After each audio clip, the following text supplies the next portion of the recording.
giving it a minute. Still waiting on ECTV to start the live stream. Okay. Just a second. Just give me a flag. Perfect.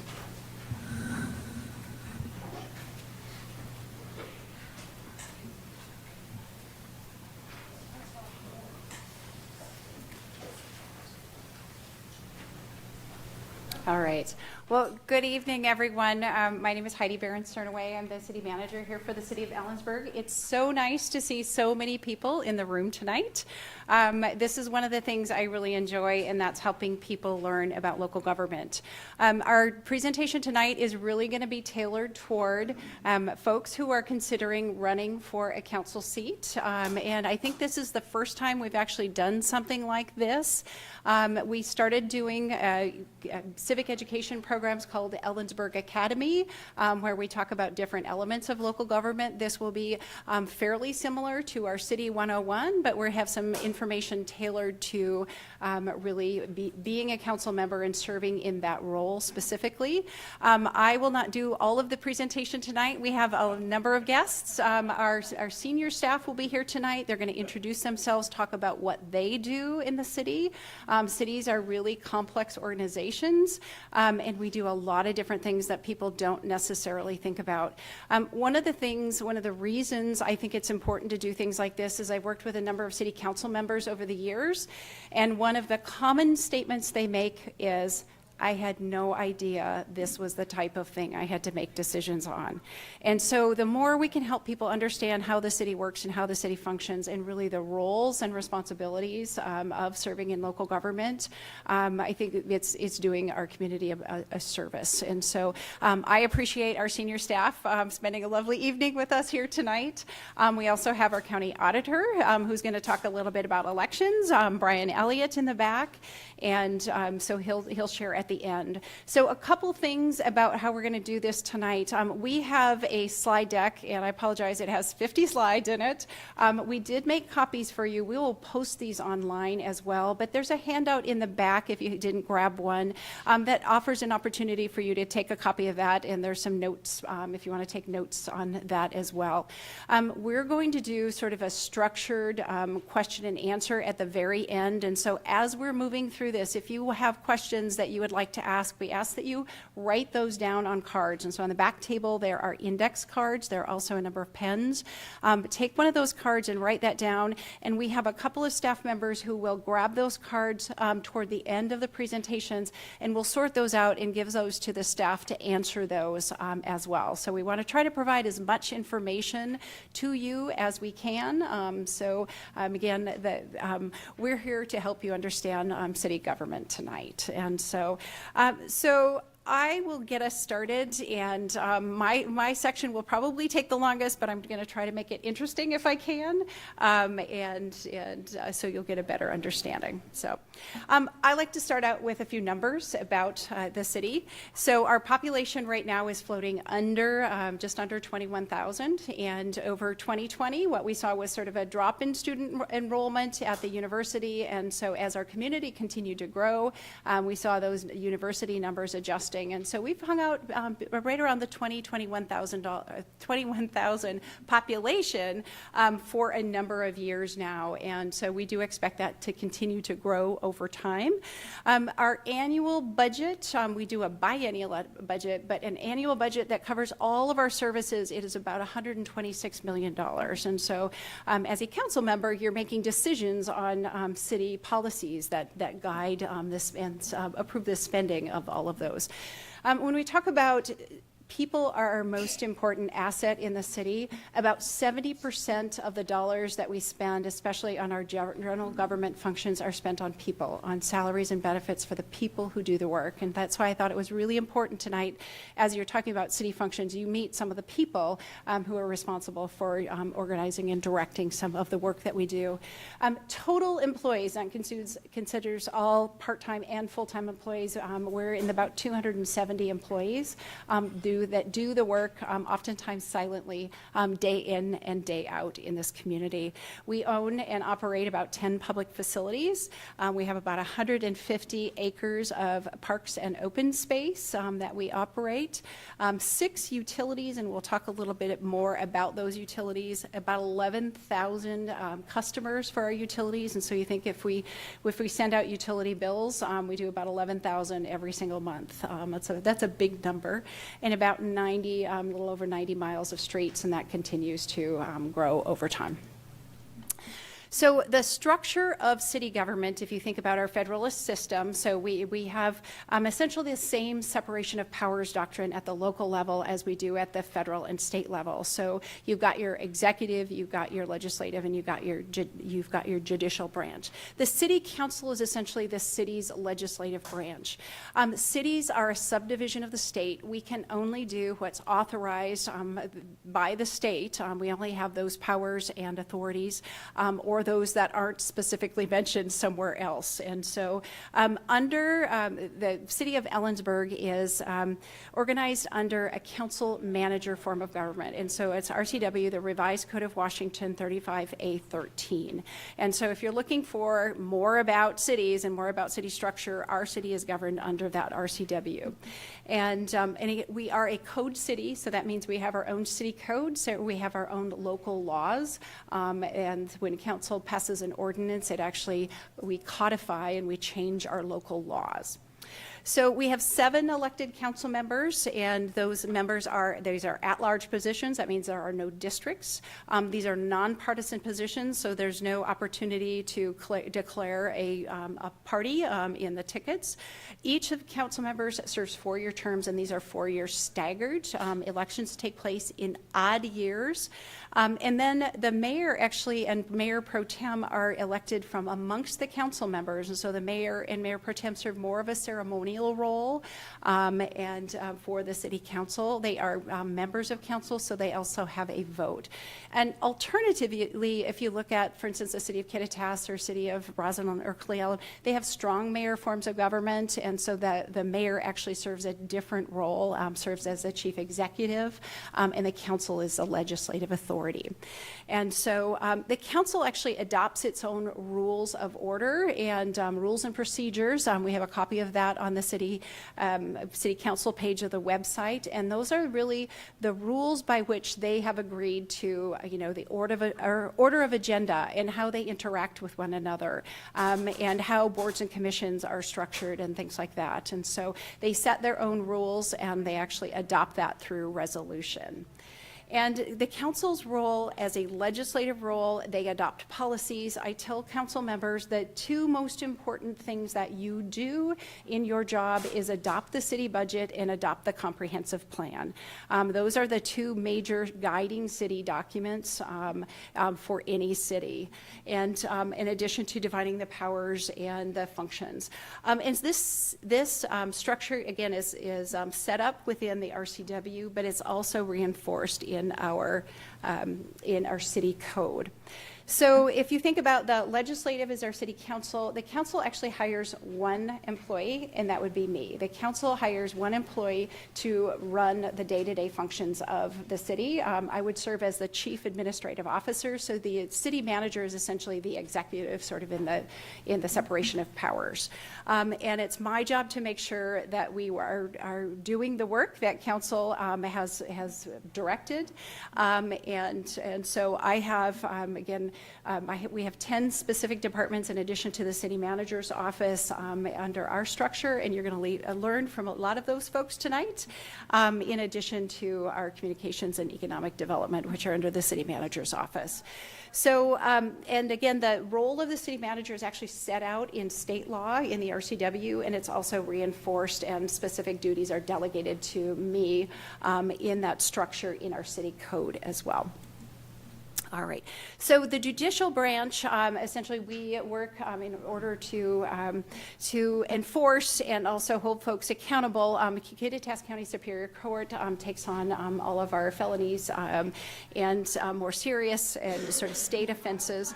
For our local offenses, our misdemeanors and gross misdemeanors, our lower district court is the court. We actually, our city attorney, our assistant city attorney is the prosecutor, and so is responsible for that. We also have what's called a hearing examiner. This is a third-party person who actually hears judicial or quasi-judicial issues, and that might be land use or project approval, and they're a third party considered part of our judicial branch structure. All right. So those two most important things, I'm going to go through both the city biennial budget and a little bit about the budget. We could spend all kinds of time on this, but I will not do that tonight. The city, as I mentioned, adopts a biennial budget, and so a 2-year budget.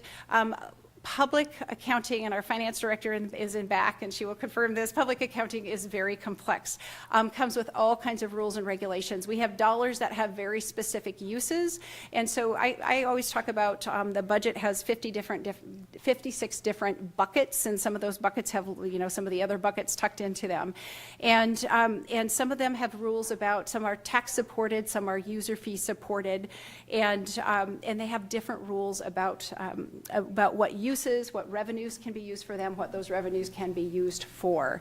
And so our budget and our financial statements, our use of the fact that we are following our own procedures, making sure we have controls in place so that our checks and balances and how we spend money, and making sure that the dollars match. Our financial statements are audited by the state auditor's office every year, and you'll be happy to know we've had 10 years. I always hate to say that out loud, of no findings of clean audits, and so we have a really good practices in place and really great staff in place to do that work. And across our organization, that means we all have to be accountable for every single penny that we spend, because these are public dollars. They belong to our community. So again, we have a practice of one-time revenues, making sure that they support only one-time, like construction expenses. And so we're not, taking in a one-time grant or something like that. We're establishing a new service that we have no idea how to fund long-term. And so, again, basic principles, our revenue sources tend to be heavily taxes, fees for services, interdepartmental, that means for our city utilities, for instance. So our water account is what we call an enterprise fund. Our city utilities, they have to act as their own businesses. And so if the business that water is using resources from the finance department, they're actually paying the finance department for that. And so, and then we have fines and intergovernmental, and you'll see a quick pie chart that demonstrates our current general fund. We have taxpayer-supported services, which are generally for the public good. And if you think about those services that, you go to the library, you don't pay for your services at the library. Those are heavily tax-supported services. Our parks and recreation are primarily, even though you might pay a fee at the pool, a very small portion of the cost to run all of our parks and recreation services are actually captured. If you call 911, you're not paying for that call. Our police show up. And so those are tax-supported services and available to everyone. Again, you drive on the streets, you're not paying a toll for that. Those are tax-supported services. Our user-supported services are for individual good. And so if you're building something and you need a building inspector to review your plans, you're actually paying a fee for something like that. Again, you're paying for your utilities. You turn the water on, you pay the fee, you pay the bill that for the rates and charges for that. You flush the toilets and you're paying for that sewer charge as well. And again, some have use fees if you're going to rent a facility, things like that. In our general tax capacity, when I talk about the city is only authorized, the state provides only certain types of taxing authorities for certain types of purposes. And so we can only do what the state allows. There's an initiative in, I think it was 2000, which limited our property tax increase to 1% per year. And if you think about, we have a lot of services that are heavily tax supported, and about 25% of our general fund is property tax. And that means that amount can only increase by 1% a year. And if you think about inflation, you're typically looking at the cost of doing business is at least 2.5% to 3% per year. In the last few years, we've seen 8, 9, 10% increases. And so that's really put some pressure on our general government services over time. So, and so when we talk about a structural deficit, that means that the revenues are really restricted over time, and so, but our expenses continue to grow. So we're always playing that game of trying to match and make sure we're meeting that gap. All right, so just a little snapshot of the 2025 adopted budget, and these are the dollars coming in, about 62%, and these are only the dollars that are talking about the general fund services. So those things like police services, library services, parks and recreation services, and our engineering streets as well. So heavily tax supported. Charges for services, these are things that, for instance, I was saying that, you know, the finance department is doing the accounting and billing for the water service, and so they're actually charging only that specific time that's specific to the water charge to that. So those are the charges for services. Intergovernmental revenues are grants, typically. Our fines are late fees, for instance. And licenses and permits are, you know, you pay for a permit to build a house, things like that. And then miscellaneous, this is actually a larger wedge than has been previously. The interest rates have been high, so any of the dollars that we don't need, we try to invest and make sure we can capture earnings on that. And so typically those have been very low, and that's been a very small amount. All right, and if we look at the expenses of those general fund functions, and this is a little misleading because we also have some additional police services. There is a voted measure for criminal justice. It's a 0.3% that actually comes in that helps us support very specific police and public safety services. That isn't represented here because we call that a restricted fund. But this is kind of a light breakdown of the costs of doing business for these different departments and functions. So. And if we look at slice and dice those expenses a little bit differently, as I mentioned in the beginning, if I look at what these types of services are spent on, if you look at salaries and wages and benefits, it's about 70% of our general fund. So again, we have to invest in people that do the work. So the city is about the work that people do every single day for you. So I talked a little bit about utilities, and we call these enterprise funds because sometimes people think, you know, I'm paying my water bill and you're out doing streets, and it's like water has to pay for water. When we do the budget, all of the water expenses have to, the revenues have to pay. And really the only way to, that the water, we don't put tax dollars into the water, the rates that you pay go into the water. So when we're doing things like low income benefits where if, you know, we have some lifeline plans where, you know, somebody can get a 50% discount, the rest of the ratepayers have to pay for that. And so very specific rules around each of these utilities. One of the things I didn't mention is Ellensburg is unique. We are the only city in Washington state that actually has an electric utility and a natural gas utility. And the huge benefit, one, it gives us local control over our energy, which is great, but also those come with a lot of regulations and a lot of responsibilities. And so managing those utilities is a really big deal and has become even more challenging with the addition of the Clean Energy Transformation Act by the state, that's CETA, or the Climate Commitment Act, CCA.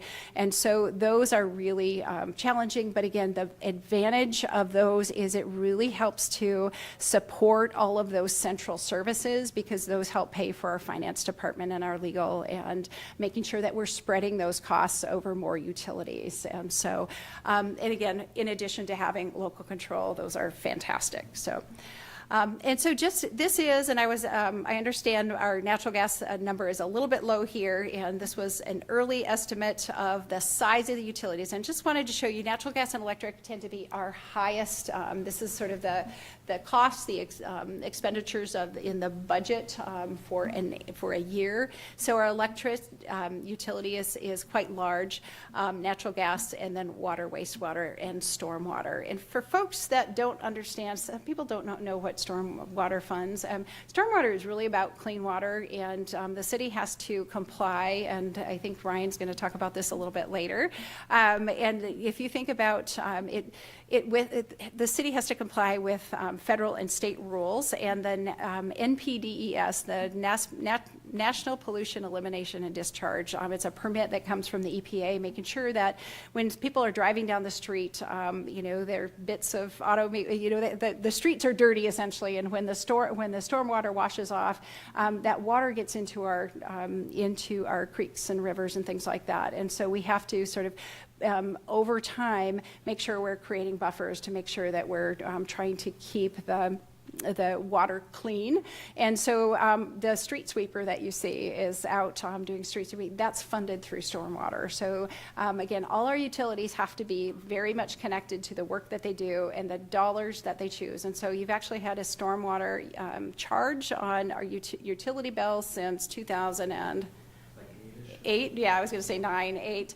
So that's not new. We did an update to our utility billing system, and people can see their bills a bit clearer. And so this is not a new charge. So just to clarify something that's been confusing for people, I think. Okay, so that's sort of my overview of the budget, a little bit about the comprehensive plan. And so I know folks have been focused on this recently. The comprehensive plan grows out of a mandate from the state. And in the 1990s, the Growth Management Act was passed, and it really required counties and cities to look at, I heard my old city manager said, thou shalt densify. And it was about making sure that we're planning for the future. And so the comprehensive plan is a 20-year plan to make sure we're thinking about what are the infrastructure needs, where do cities grow, trying to create more dense development rather than having more urban sprawl that creates more pressure on the environment, creates needs for expanded, urban level services. And so we're required to work together to create that plan. And so the state actually provides very specific guidelines for that. They have to review our plans anytime we change it. And so it's a really big deal. And it's, again, as I said, one of the 2 most important policy documents that the council passes. And again, the Kittitas County is growth management. We're required to comply with this. And as a city, we try to work very closely to, again, define the boundaries by which the city will grow. And that's called our urban growth area. And that's something that we work with the county on. And so looking at coordinating development between the county and city as we continue to grow up and grow out.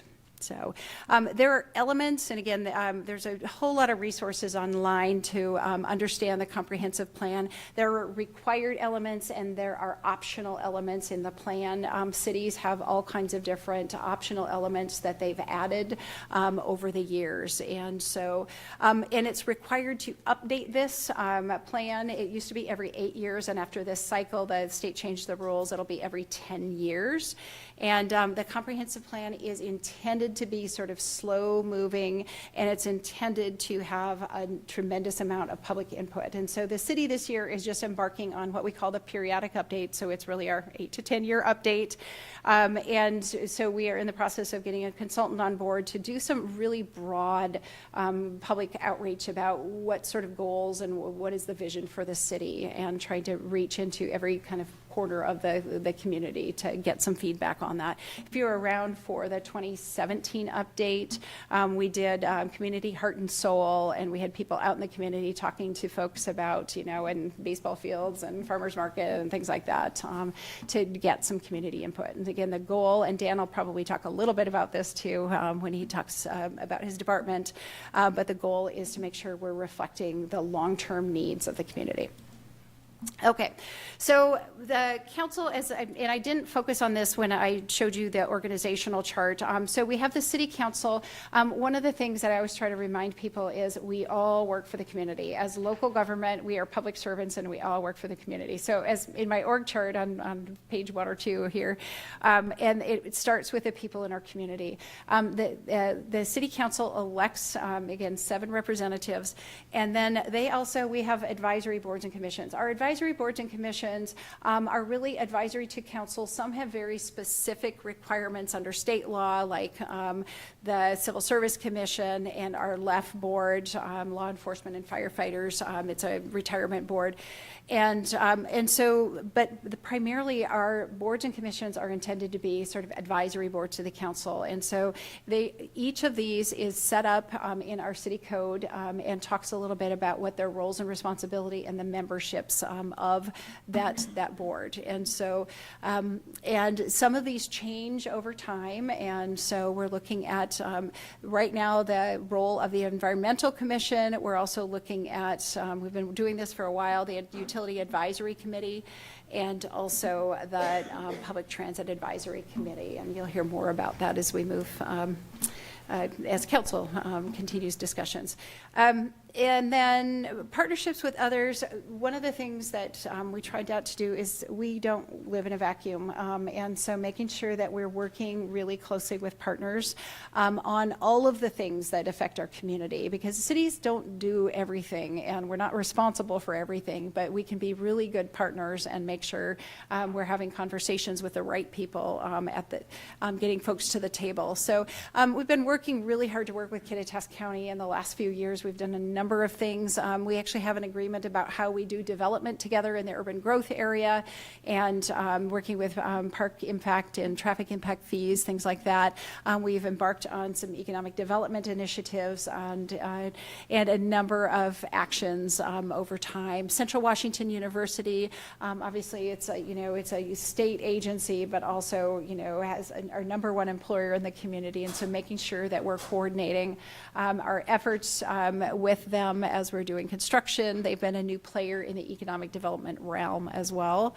The city actually contracts with KVFR, so we contract with them, but in 2005, I believe it was, we actually annexed into the fire district, and so that means your property taxes actually, you are, KVFR essentially is separate from the city. We also contract with KVFR to do our fire marshal services and our fire plan review and some of our fire compliance as well.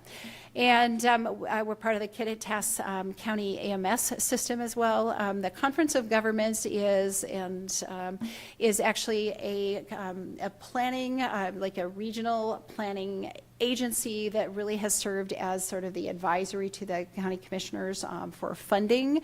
It's a tax rebate that we get for rural counties. It's meant for economic development purposes, and it's 2 representatives from each of the incorporated jurisdictions in the county, and then 2 representatives of the county themselves. And we're also looking at a new role in maybe regional planning, but specifically for economic development when it comes to our Conference of Governments as well.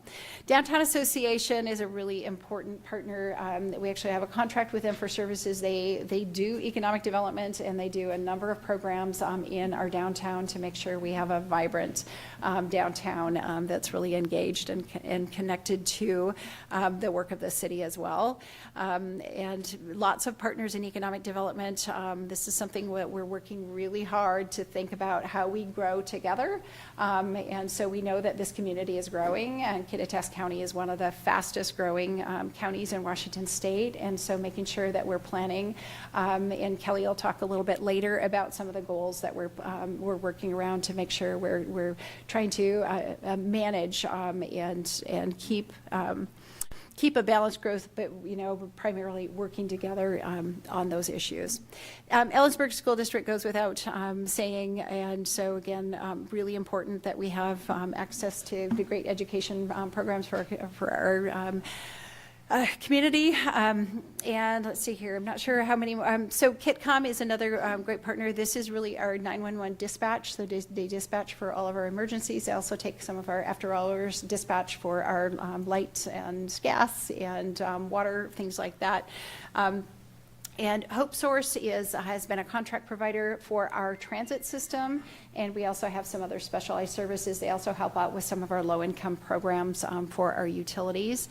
And Chamber of Commerce has been really our tourism delivery partner for a number of years. They manage the myellensburg.com, and we continue to work closely with them on economic development and also on tourism and added benefits as well. And waste management, the city has a franchise agreement with them to provide services too. So one of the things I like to cover is a lot of folks they don't necessarily think about what cities do. As I mentioned, we don't do everything. We provide essential services, and so I tell people, think about you wake up in the morning and you turn on the light. Your power comes from the city. You go and wash you wash your hands or wash your face, and that clean water comes from the city. Maybe you use a toilet, you flush. Guess where that goes? That goes to our collection systems and to our wastewater treatment plant eventually. And so, you go downstairs and, maybe your house is heated with gas. You got a nice warm gas. You walk out, you've got a sidewalk and curb and gutter and streets. You have an emergency, you call 911. We are part of, and the streets that you drive on, the parks that you play in, we are part of some of those basic everyday things. And we've provided, to me, a really important role to our community. We also do, transportation and transit, clean drinking water, just quality of life, the list goes on here. A couple of things I just want to mention, what cities don't do, and it's really that anything that's not delegated or otherwise prohibited by the state or the U.S. Constitution or other laws. And again, the counties have different statutory authority and responsibility under the state, and so the counties do things that cities don't do, and so there's a difference between what we do as a city and what the county's role and responsibility is. And one of the things that I often hear is, well, why did you bring this business to town? And it's like, the city does not have the authority or to select the businesses that come to our community. And so, Washington State has really strong property rights. And so council has a sort of limited authority. Council can provide sort of through their comprehensive plan, sort of the future land use to determine what parts of the city will become dense, what types of, where you want sort of industrial or heavy industrial, whereas more commercial. So there's zoning that's actually related to that, but specific land use, council cannot say, no, you can't do that business there. And so because in Washington, we have very strong property rights here. So, and also Washington Constitution prohibits against gift of public funds. And so anything that we do can't have a private benefit to it. It has to have a public benefit to it. And so we don't provide incentives for businesses to come to town. Everybody has to follow the rules. We have to, when we're building something, follow our own rules as well as for a public agency. So. And again, we don't oversee, the other junior taxing districts or school district or fire district, things like that. We might have partnerships or contracts with folks for services, but we don't determine what their service levels are either. So. Okay, one of the things to remember in Washington State, we have very clear sunshine laws. It's very important to conduct government really, in the light, essentially. So all of our meetings, our formal council meetings and our board and commission meetings are open to the public. And so the Open Public Meetings Act is one of those sunshine laws. The Public Records Act is the other. And so, so all of our council meetings and our council business, and so serving as a council member, you have to always remember that any sort of communication that you have that's related to city business becomes a potential public record. So back to the open public meetings, it means we have to tell people we're going to have a meeting at least 24 hours in advance unless it's an emergency. And council can't conduct business behind closed doors. They can't have a quorum of people without doing a public notice and conducting meetings according to the state law, essentially. we have to keep meeting records, and there are requirements for those. This council has actually decided to try to open up as many of our public meetings to hybrid participation if we can. And so that means that you not only can attend in person, we try to stream those public meetings as well, so people can listen and or participate too. And there are very narrow exemptions in state law for things that you can conduct. And so if you can think about one of those exemptions is, for instance, if we were going to purchase some real estate. And so conducting the discussions about purchasing real estate, you probably lose your competitive advantage, and the price is probably going to go up pretty quickly. So that's a very narrow exemption. Something else, if we're talking about a lawsuit or something like that, there's an opportunity to meet in the public or in executive session. That means the council members actually are required to actually not share anything that happens in that executive session as well, because again, as an agent or a board member essentially of the city, they are a city officer. And so and the Public Records Act essentially, again, any record that we create, writing, and a record is something in writing. It's it could be a voicemail, and so it could be a note, so it could be a Facebook post. Those things are required, and there are retention.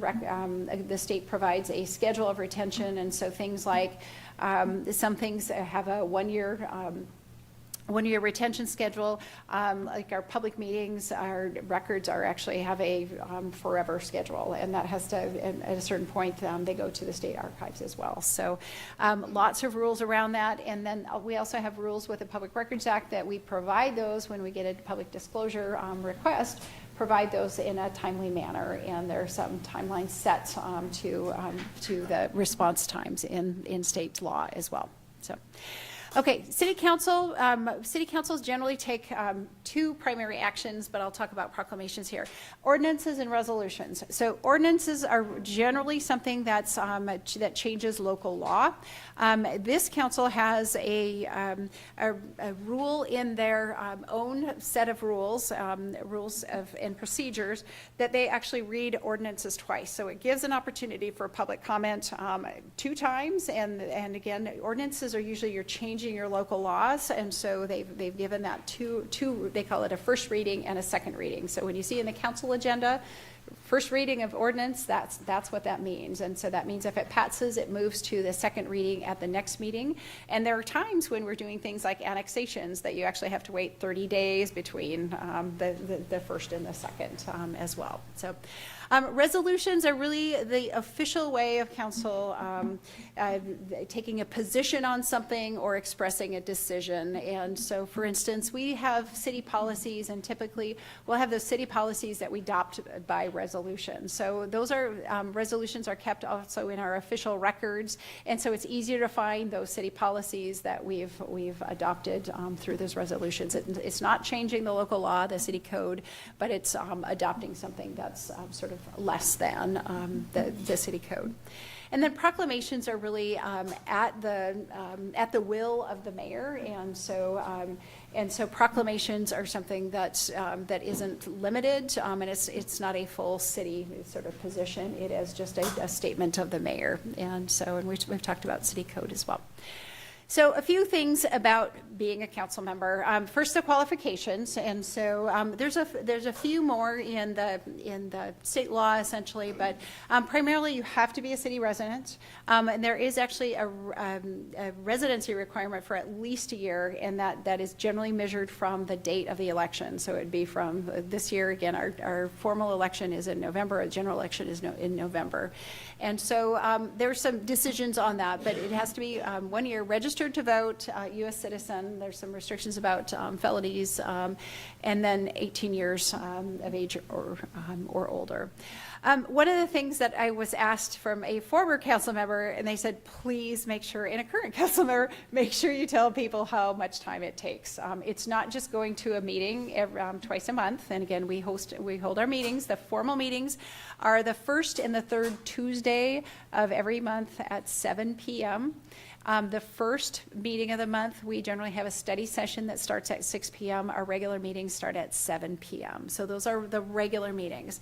In addition to that, if you've seen our city council packets, I have to apologize. We do a lot here, and we have a lot of business we move through. We have a lot of staff, and so sometimes our packets are 200 or 300 pages, and so that means typically we'll publish the packet the Thursday prior to the Monday meeting, and then I have a meeting scheduled with all of the council members to go over, do you have questions, making sure that they have the information. If there are questions they have, we try to get the answers, or things that they want to talk about, just make sure they're ready for their meeting on Monday. So we help and to help staff understand if there are questions that they want to talk about, that we're ready to talk about those as well. But they generally, it's doing the reading of the homework, understanding the issue, and what their position is on all of those, so they can do the preparation. So generally it can be a few hours to really get through that packet in a substantial way.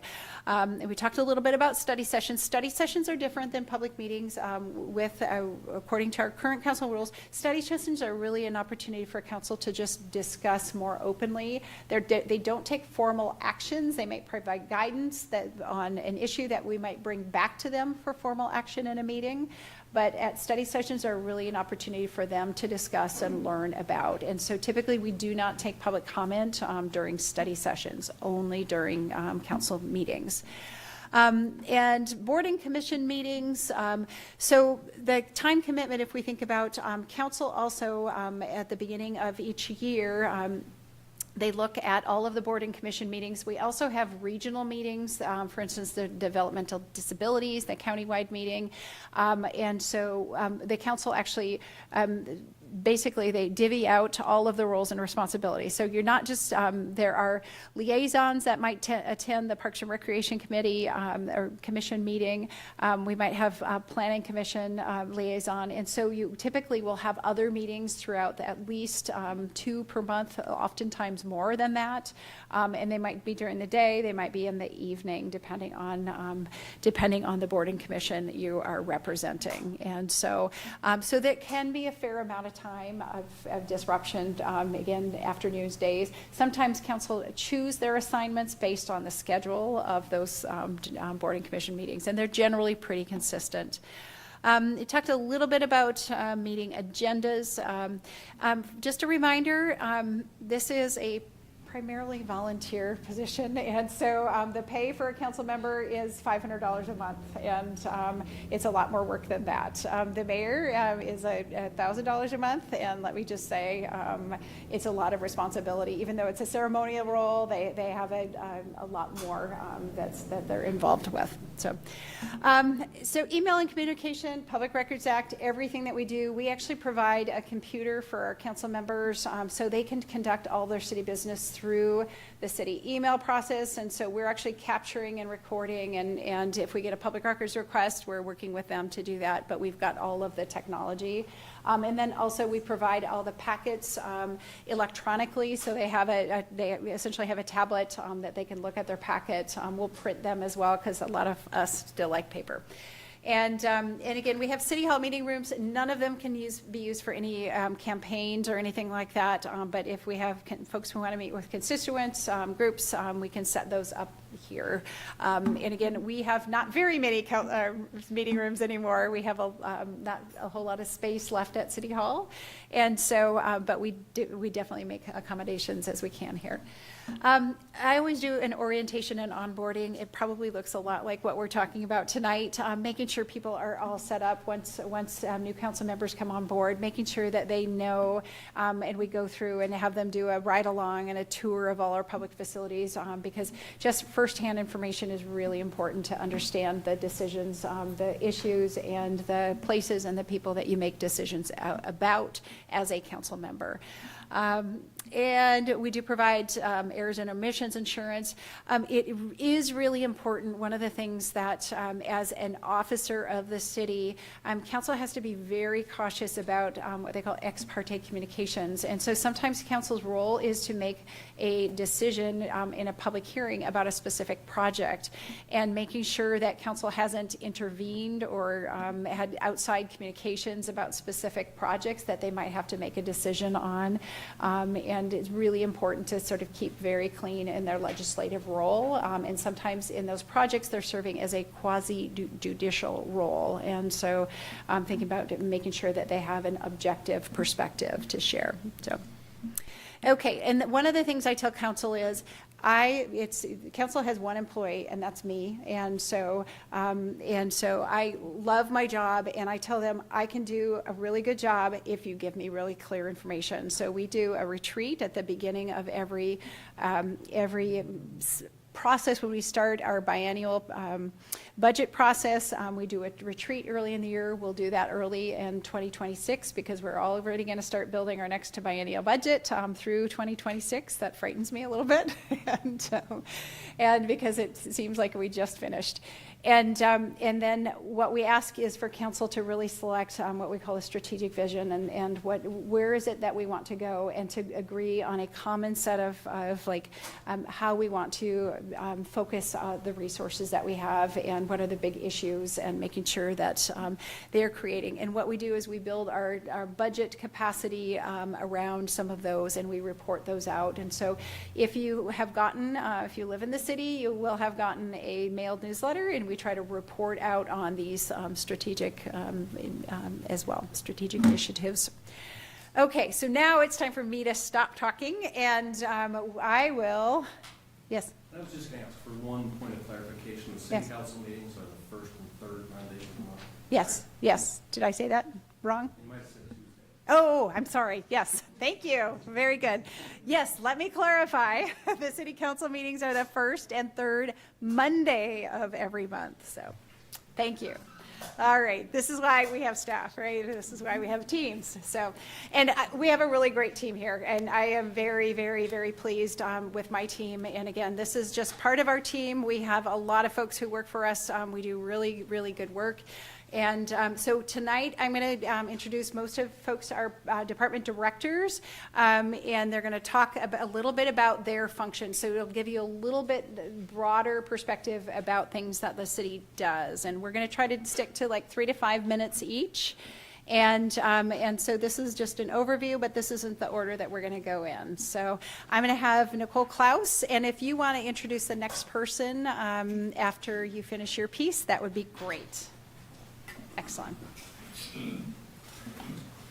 Oh, thank you. Wow. It's the only time that's happened. Hi, everyone. I'm Nicole Klaus. I'm the Public Information Officer for the City of Ellensburg. I provide communications support to our city departments. So you see up here a variety of ways that we communicate because everyone likes to receive their information in different ways these days. Our primary online presence is our city website, ellensburgwa.gov. On that website, we have different department pages, project pages, a calendar with upcoming events. We have a news section. You can subscribe to text and email alerts for activities, emergency alerts, things like that. Also, we have social media channels. We have ton different pages on Facebook with over 35,000 followers. So this main City of Ellensburg page, as well as, the library, the police department, Parks and Recreation, some of our other parks facilities. And so that's why we have so many pages. We use Instagram, X, formerly known as Twitter, YouTube. We also have a monthly e-newsletter called Ellensburg Insider that just highlights an overview of what's coming up for the month, whether that's activities, programs, construction, project updates, things like that. We have printed flyers, of course, that go out into the community for specific events. The Ellensburg Academy is another way that we try to get information in front of people. It's a civic education program series that Heidi started when she came to the city, just to provide an overview of kind of like this about different things that we do. So we have some different sessions coming up for the rest of the year. I think our next one's on May 27th, but it's free to participate, and you just get more of an inside look at how the city functions and different things that we're doing. We also, I put some copies in the back, but last month sent out our annual kind of recap that Heidi had mentioned of our printed newsletter. So over 10,000 copies went out to residences in city limits. And so we have extras available to those of you who maybe didn't get one or your neighbor didn't get one, and you're welcome to take those. We also communicate in person at different events. So our council members do participate in what's called Coffee with Council, where they go out to like a coffee shop or a public place, and we arrange this ahead of time and promote it ahead of time, and they just have a casual conversation with residents who may have concerns. They can bring those to them. It's just an informal way for people to get to talk to their council members without having to come up to the podium. We also participate in community events and bring other agencies together for things like Touch a Truck, where we have information about what we do, things like Bite of the Berg. So we have a variety of ways that we communicate online and in person, and just trying to get the word out as much as we can about the things that the city's doing. So I will introduce our library director, Josephine Camarillo.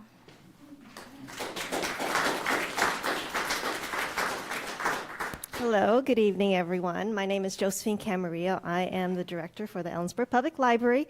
I've been in my position as director for 9 years, but prior to that, I was the youth services librarian for 16 years. So being at the library for 25 years has been really exciting to see it grow and thrive and just change and really be a part of this community.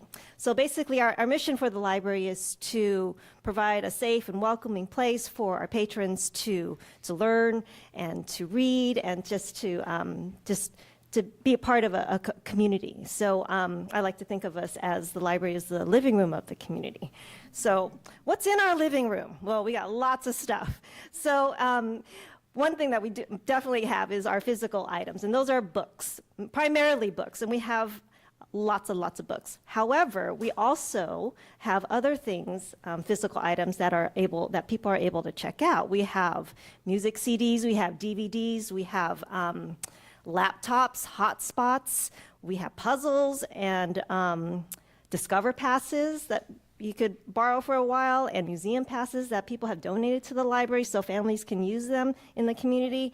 And one of our highlights is our American Girl dolls. Our kids love checking these out. They're super expensive to buy for families, so they just come to the library, and these kids take such good care of them, and it's fun to see them check them out and return them. So lots of physical items, about over 55,000 items in our small space.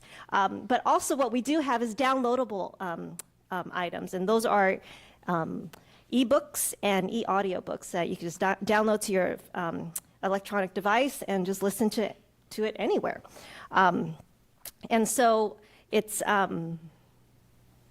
and alongside of what we have in the library, we also have lots of great programs. We have programs for babies. We have baby story time, toddler story time, preschool story time. We have after-school book club for our elementary age kids. We have teen programs, and then we're really developing our adult programmings too. So, because we want to have fun as well, and so what we've seen through the years is the programs that we've developed is really gaining lots of interest because our stats are just staggering. We've had like a 13% increase of attendance since 2023.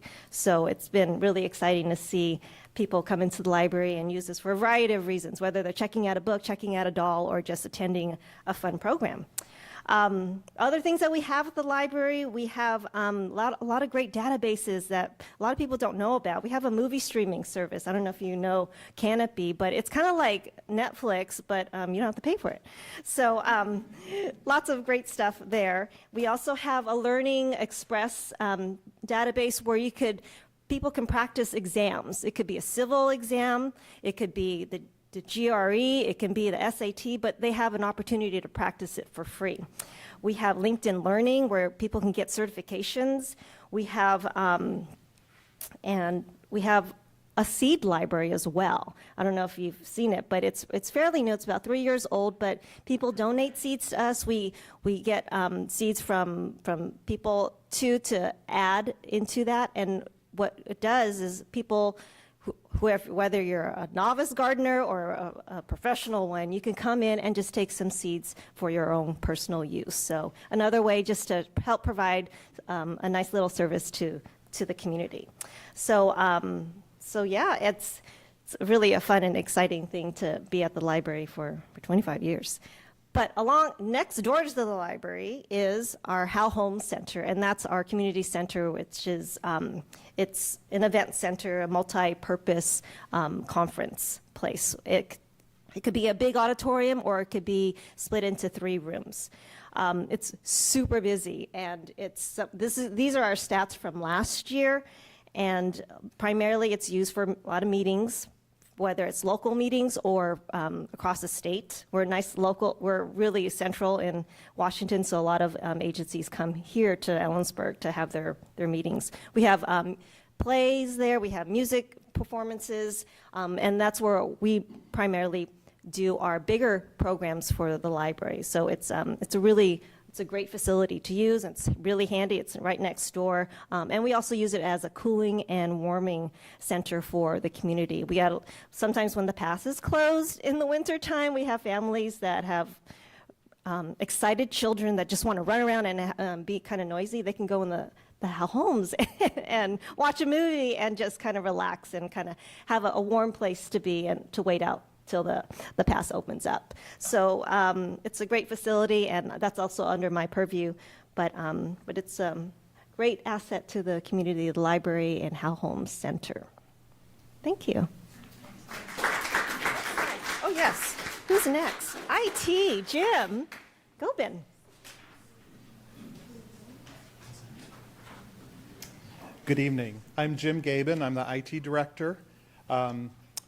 IT stands for Information Technology. So we provide services primarily to the employees of the city. We provide infrastructure services, that's the computers, the networking between the computers, servers, software, data storage. We provide application services, so all of the software that the city uses, we provide and we maintain that. We provide business process services, so we will help with streamlining processes and look for ways to improve processes. We also have GIS services. GIS stands for Geographic Information Systems. It's the mapping. We map all of our city assets, and we provide mapping for planning. Some of our key metrics, we support approximately 300 computer systems, 78 mobile devices, 58 servers, 44 managed network switches, 54 network printers, and 45 desktop printers across all 10 of the city facilities. We just recently completed an enterprise software roadmap. That's a 5-year plan for the major improvements that need to take place at the city. And some of those we've already started. The first item is a records management system. So it's a way to store our records so that we can quickly retrieve them and do records management processes on them. We've started a process for replacing our financials and HR software. That's called an enterprise resource planning software. We've just started developing an RFP to replace that. That's going to be at least a 3-year project. We're also looking at enterprise asset management. permitting software, reviewing it, and see if we can make improvements with it. We've developed IT and GIS strategic plans and governance, and we're looking at ways to continuously provide training to employees on the software that they use so that their skills stay fresh. Thank you. Oh. Energy Services, Buddy Stanovich.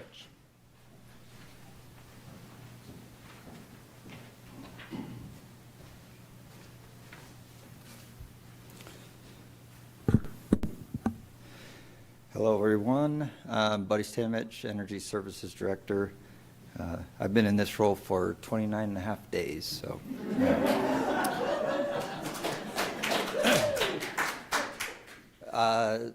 So responsible for the electric, gas, and then soon-to-be telecom utilities.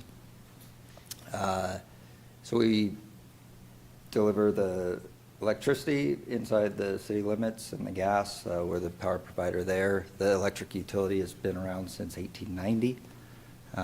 The gas utility was formed in 1954. We serve close to or just over 11,000 customers total.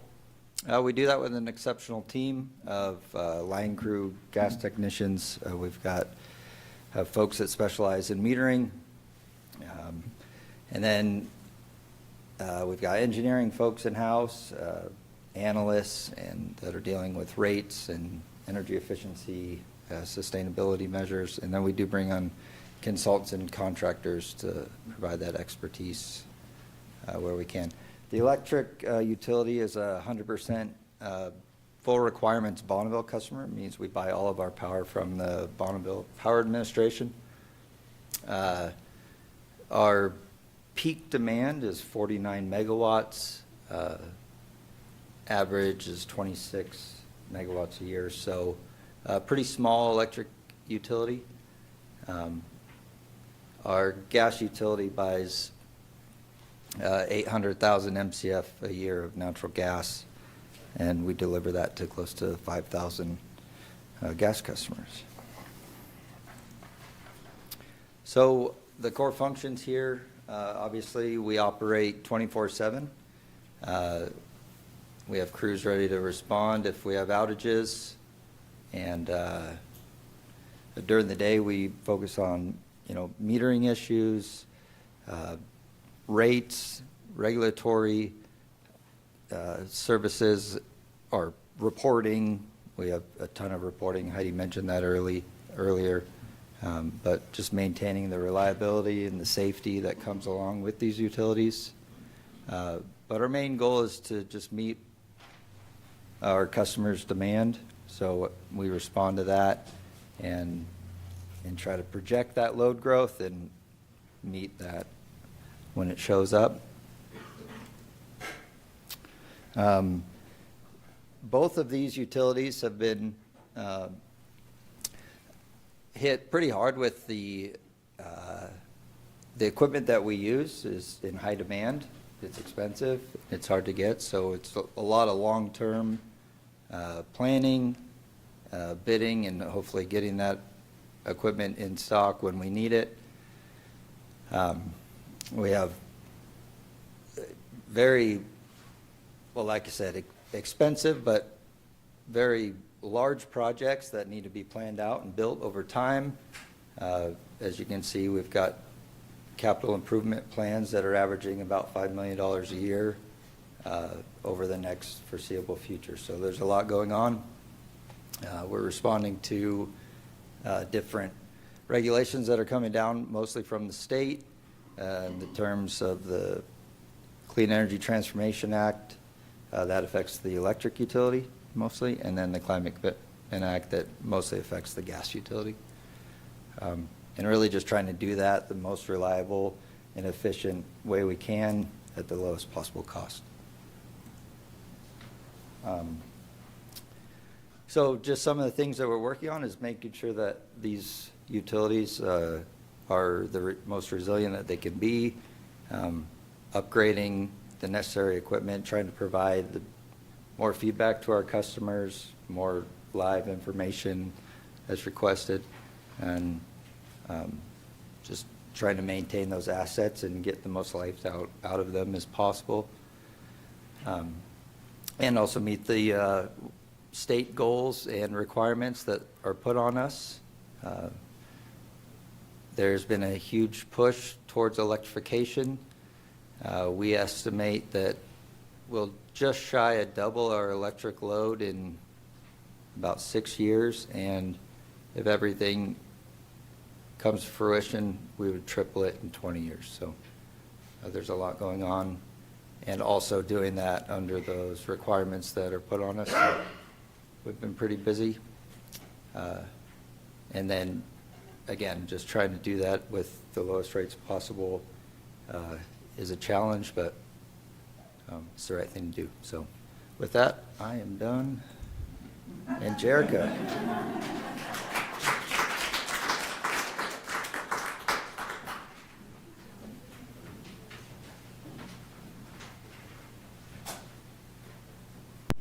Good evening again, everyone. This is Jerica Pasco. I'm the finance director for the city of Ellensburg.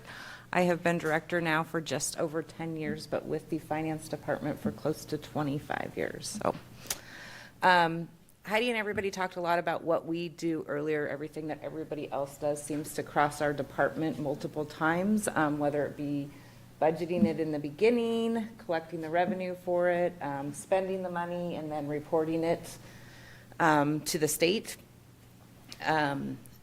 Overall, our finance department has administration, which consists of myself and the assistant finance director. We have a city clerk, we have accounting services, and our customer services department. So just a quick overview of what everybody does. Administration, we act as if we are the treasurer controller for the city.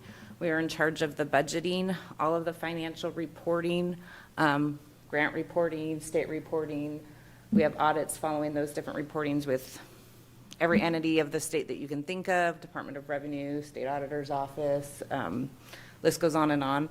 We also work on the financial planning, our debt management, investments, like Heidi said, we work hard to invest any fund balance that each of those different funds has. She talked previously about there being 56 different buckets. Basically, that's almost like having 56 different businesses. We work hard to make sure that all of the funding goes in the right buckets and is only spent for the right things and is reported on that. So we work hard on our investments to make sure that within those 56 buckets, if there's any fund balance, we try to get them invested and make some earnings off of that.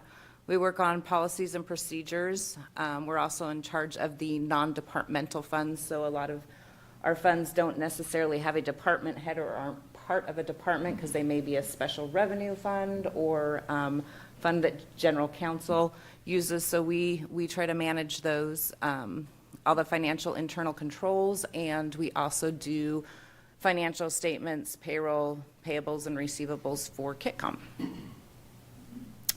We have the city clerk with us who works on business license issuance. She's the keeper of all the official records of the cities, the ordinance, the contracts, the policies, the resolutions. She prepares council agendas and minutes. She also is responsible for collection and reporting of city gambling tax and admissions tax. And then our general accounting department, within it we have 2 payroll employees that process payroll for the 237 or whatever employees that we're up to now. We also process all payments and expenses in our accounts payable. We receive all funds for the city and accounts receivable. We track our capital assets. We work on capital projects. Again, all the financial reporting and budgeting. And then last area in our department is customer services, which we call our utilities services. They're responsible for the meter reading, the utility billing, and the cashiering and collections of the 6 different utilities.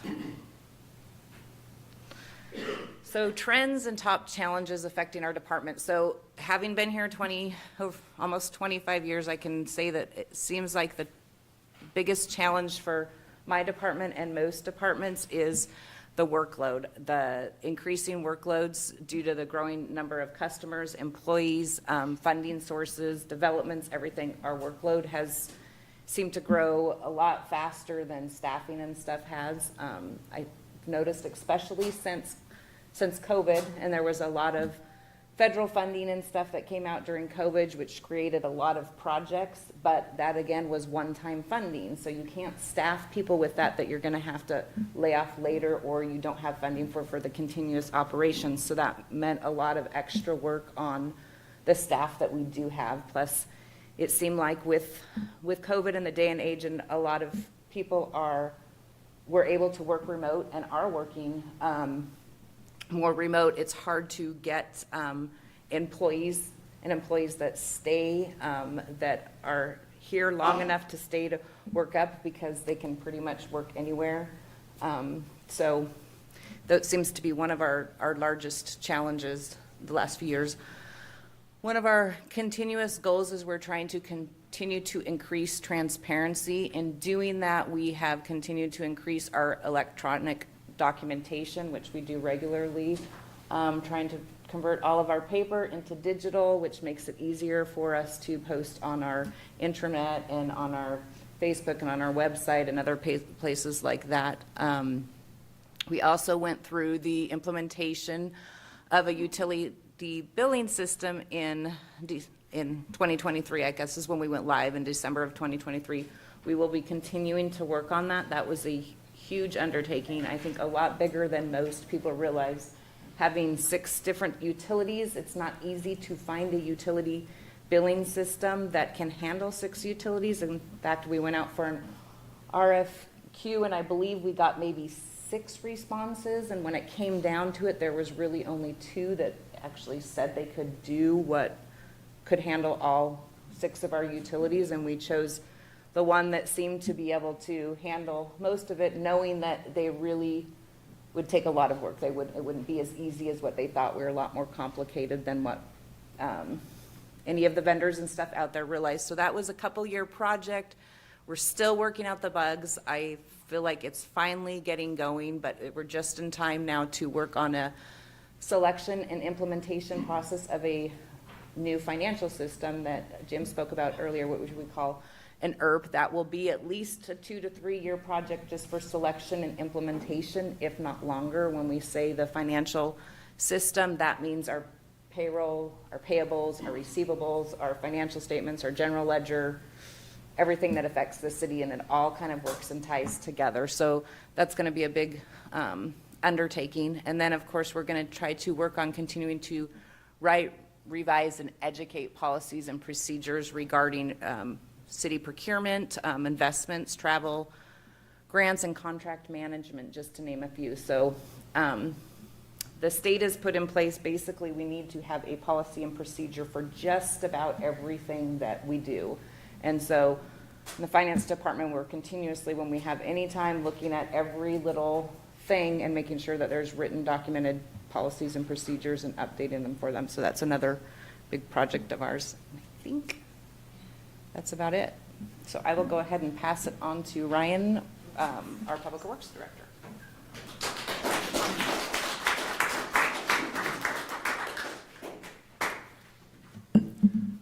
Thanks, Jerica.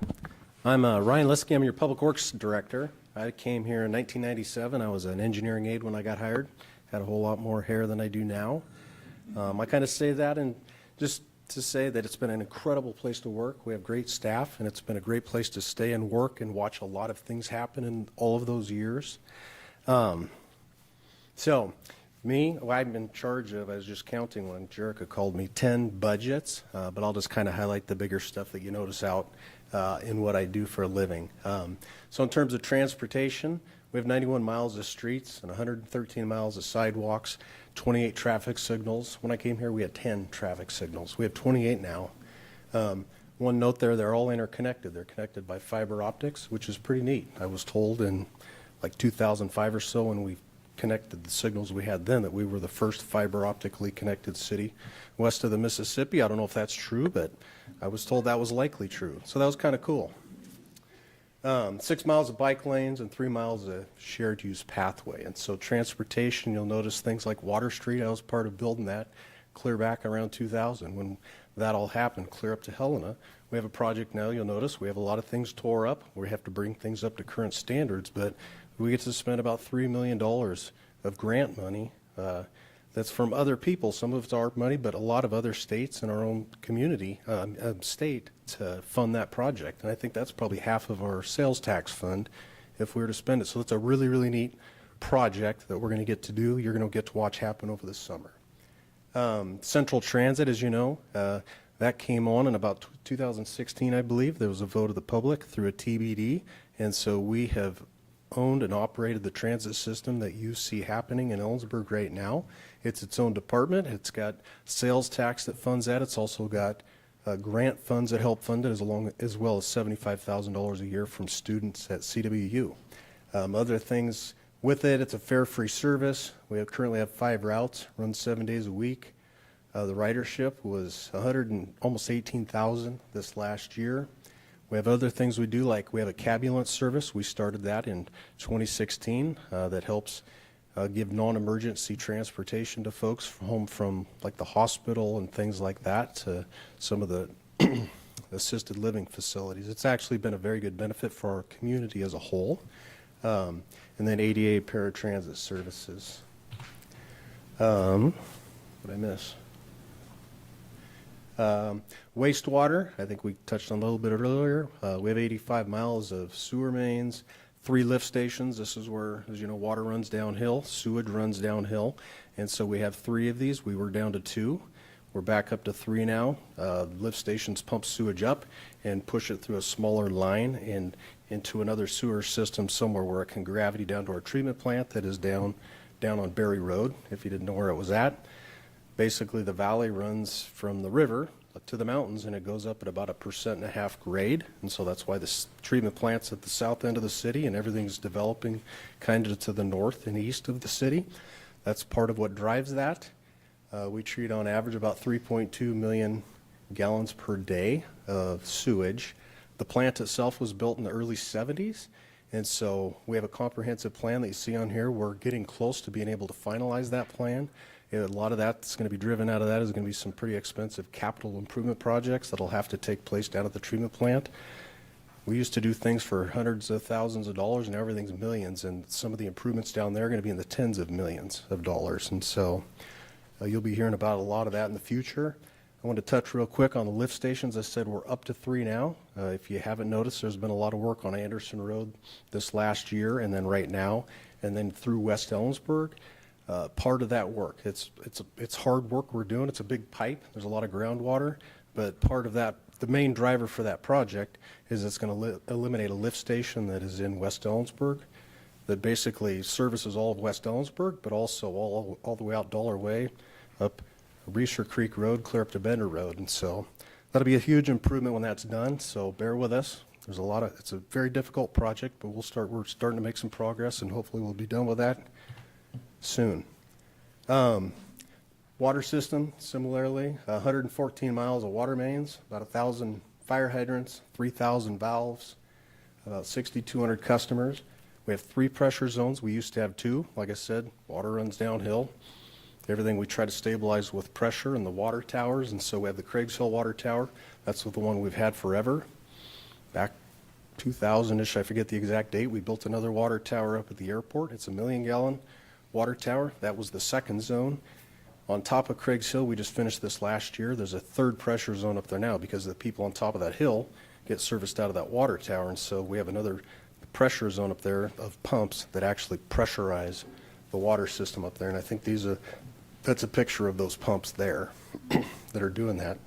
And so the main reason to pressurize it, one, so it helps people when they get a glass of water, but the primary reason is for fire flow. If there was a fire to break out on top of the hill, fire engine will be able to be delivered a lot more water. We can consider the water tower, that 4 million gallon tank right next to it, we can consider a lot of the storage in there in our system. So as available water for fire flow uses. And I think what we have, 11 groundwater wells, In the winter, they don't run a whole lot. We can run almost on one well in December, 1 to 2 wells a day.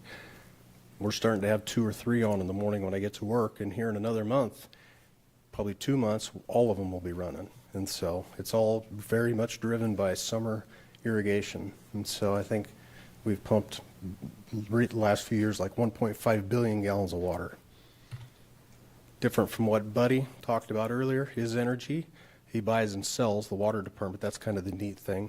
We pump it out of the ground. And so that's the commodity we deliver to our people. Heidi mentioned a little bit stormwater earlier. This was regulations that got talked about for years, passed down from the EPA, federal EPA, to the state of Washington. There were phase 1 cities, they were called. The Department of Ecology regulates this, Washington State Department of Ecology. So cities of Seattle and Tacoma were all phase 1 stormwater communities. We are a phase 2. And so in the 2000s, early, this got talked about, and the Department of Ecology created the rules and regulations for who would be included into this, and the city of Ellensburg was included. And I forget the exact year, 2008 or 9, we formed a stormwater utility. And so we collect money. It's another utility. It goes into that fund that it can only be used for stormwater activities, but it funds street sweeping, things like this that help the environment. I think there were like 6 key minimum measures: public education and outreach. We get into the schools and educate kids. We do lots of different things in the names of cleaning up stormwater before it gets discharged, surface waters before they're discharged to surface waters, the creeks that flow through town.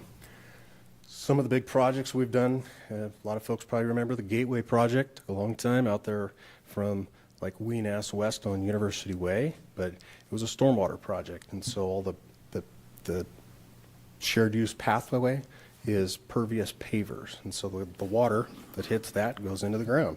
Kind of a neat project, something we've wanted to do for years, and it's kind of being funded through the stormwater utility, is floodplain project, Reeser Creek, over from Dollar Way North. It's out to bid now. We open bids next week. I'm super excited about that. That's going to help resolve and mitigate some of the flooding problems that we have been challenged with for years. You know, if you remember, the levee to the south of Dollar Way was constructed in 2009 or so, whenever that was, 15, I forget the exact year. Made a huge difference in flooding in West Ellensburg and out of Reeser Creek. This is going to be huge, huge, huge. Super excited for that. And we do have some grant money, challenges like everything else, but Gateway 2, it's another project that'll go on the Vantage Highway from Vista Road east out to the city limits. And so that is in progress. Like I said, some of these things, like the stormwater utility, helps fund some of the operations in the street department, like street sweeping. Like the city's street department runs the sweepers and buys them. And that's how a lot of that happens. And water quality monitoring, we watch the water quality of streams, temperatures, different things in them. Storm drain marking, I think a Boy Scout had done a project, but you'll see on the next to storm drains, you know, drains to creek or whatever, do not dump, things like that. I guess I'm done. On to human resources. I'm going to introduce Lisa.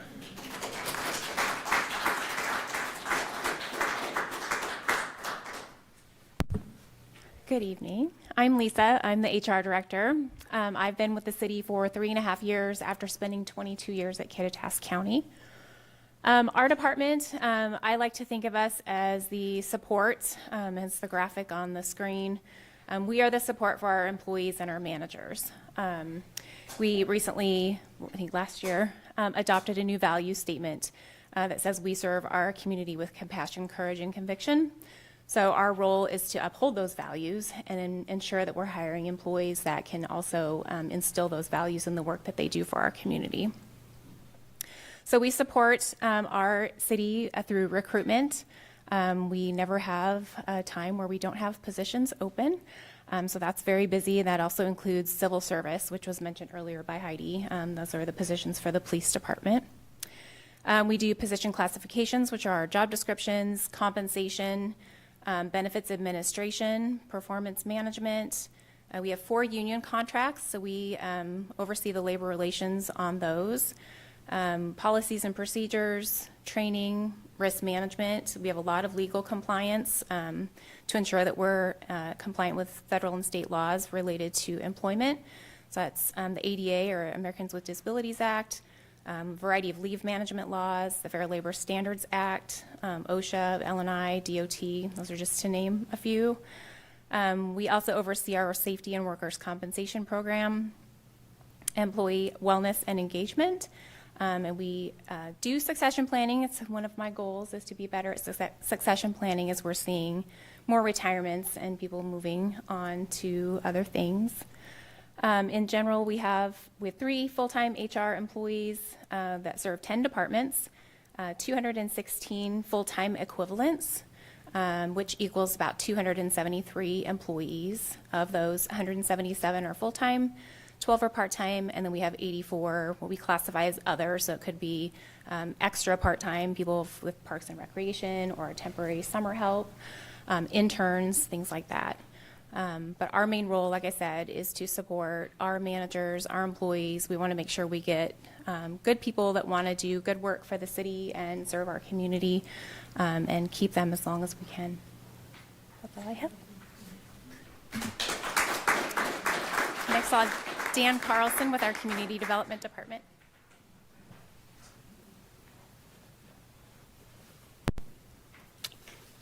Good evening. I'm Dan Carlson, the Community Development Director. I've been with the city for about 2 years now.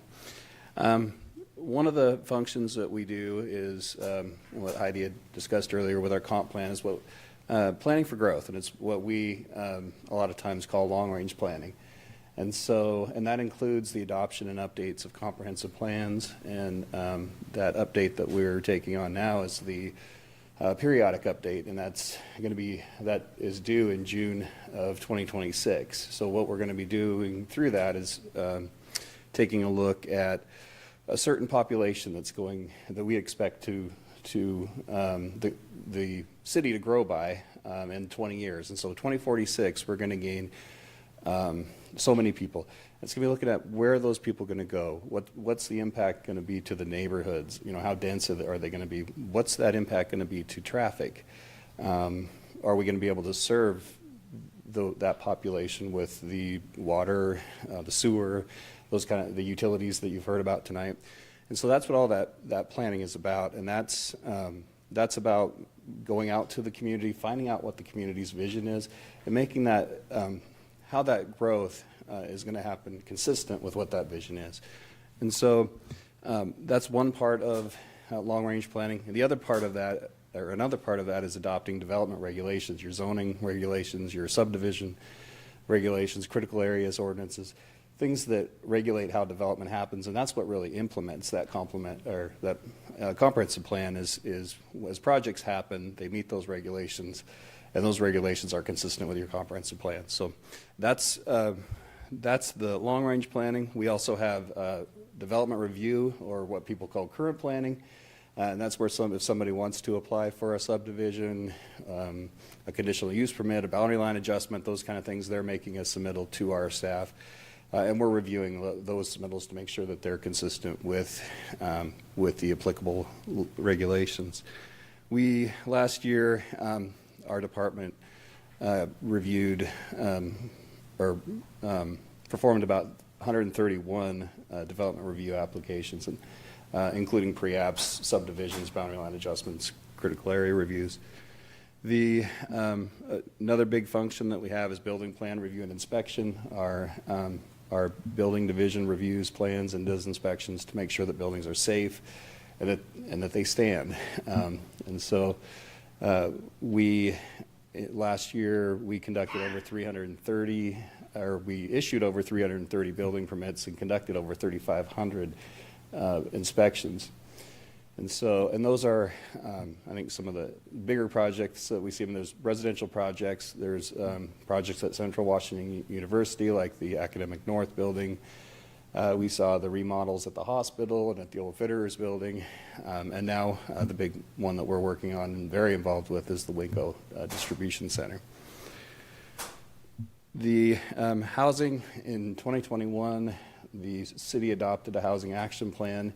One of the findings of that was that we were going to need to add about 280 new units of housing each year for the 20-year, to meet our needs for 20 years. For the last 4 years, we've averaged permitting about 85 units a year. So you can see that's a real big challenge is housing. We have hired a housing program manager that is working on ways to provide more housing. The plan also identified the need for more types of housing, more kind of smaller units or middle housing, as well as needing to preserve and promote income-restricted affordable housing. So we have a housing program manager that's working on that. We have some number of things that we're doing. Some surplus lands that we've donated to developers to develop as affordable housing. We have affordable housing sales tax revenues that we work with our Affordable Housing Commission on, using that to address the issue. We make code updates to kind of remove obstacles to housing, and done some other things as far as like impact fee waivers and water and sewer connection waivers to try to do anything we can for affordable housing. And I threw historic preservation in here. We have 2 historic districts in the city, including our historic downtown. And any changes to the exterior of those buildings have to go to a hearing before the Landmark and Design Commission, called a certificate of appropriateness. And so we did 21 of those last year, and through our Landmark and Design Commission. And I wanted to mention this because Historic Preservation Month is coming up in May, and we've been working with the museum and with our staff and our commission on the Historic Preservation Awards, which are Saturday at the museum. And there's also, for the month, there's scavenger hunts and some other kind of cool activities for them. So the challenges, like we talked about, growth, housing, those impacts on those services. We also, climate resilience and sustainability, that's a new, or that's a state requirement coming out of 2023. Our comp plan has to have a climate chapter. So we will be working on updating our comp plan to include that. That's a whole new chapter for our comp plan. And then it requires just that climate resiliency is kind of included in all of your plans, your regulations, your building codes. And so just a few other challenges you get, for example, the energy code keeps getting more complex. And then so that takes either more staff or different trained staff to review those. So that's one challenge. Sometimes those mandates get at cross purposes, so like providing affordable housing, but then the energy code makes construction of affordable housing more difficult. So that's kind of that conflicting. And then I just mentioned staffing, because we're a staff of 10 that in our department that perform those duties. And with regulations getting more complex, with us getting more growth, more applications to review, and then just turnover and kind of some of the difficulty in recruiting experienced community development staff, some of the issues that Jarek had talked about. So staffing can be an issue too. But so that's it for community development, and I will pass it on to Kelly.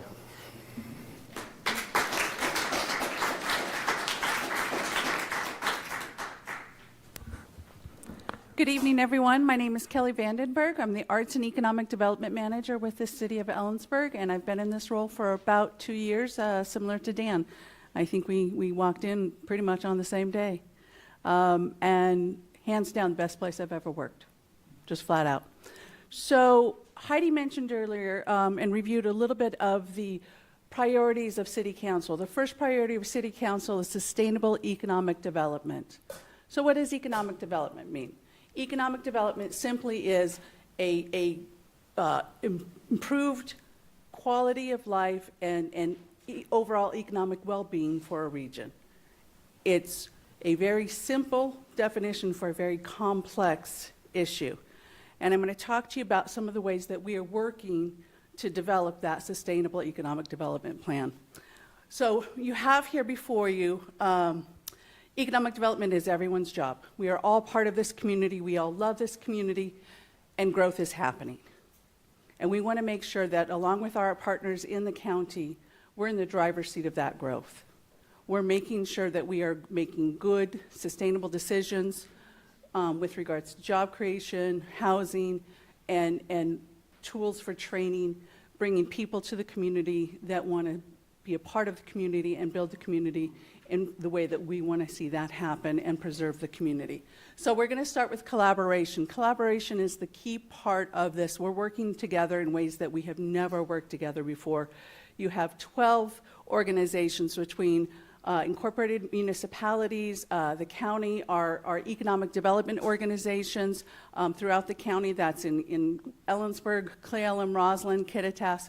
We've all come together to work on this goal of sustainable economic development. We're tackling economic resilience. That's really looking at strengthening our existing businesses, providing tools, providing resources, job training, job retraining, workforce development, and really partnering with CW, the colleges, universities, and Ellensburg High School to build a training force that is to our communities, so it helps keep our graduates here in our community so that they don't leave. They come back, they stay here. So, and balanced growth. This is a tricky one, right? We know the growth is happening, we know it's coming. Let's pause and take thoughtful action. Let's make sure that we're doing this in a very balanced way. And again, that's going to go right back to collaboration. If something's going on in Kittitas that's going to help benefit Ellensburg and benefit the rest of the county, we need to know about that. We're having those conversations. We've been having those conversations in earnest since 2021. This plan was adopted in 2023, and we've spent the last 2 years working on the implementation of it. We have our community investment. Ryan mentioned a lot about the infrastructure. Betty mentioned some of the things about the infrastructure.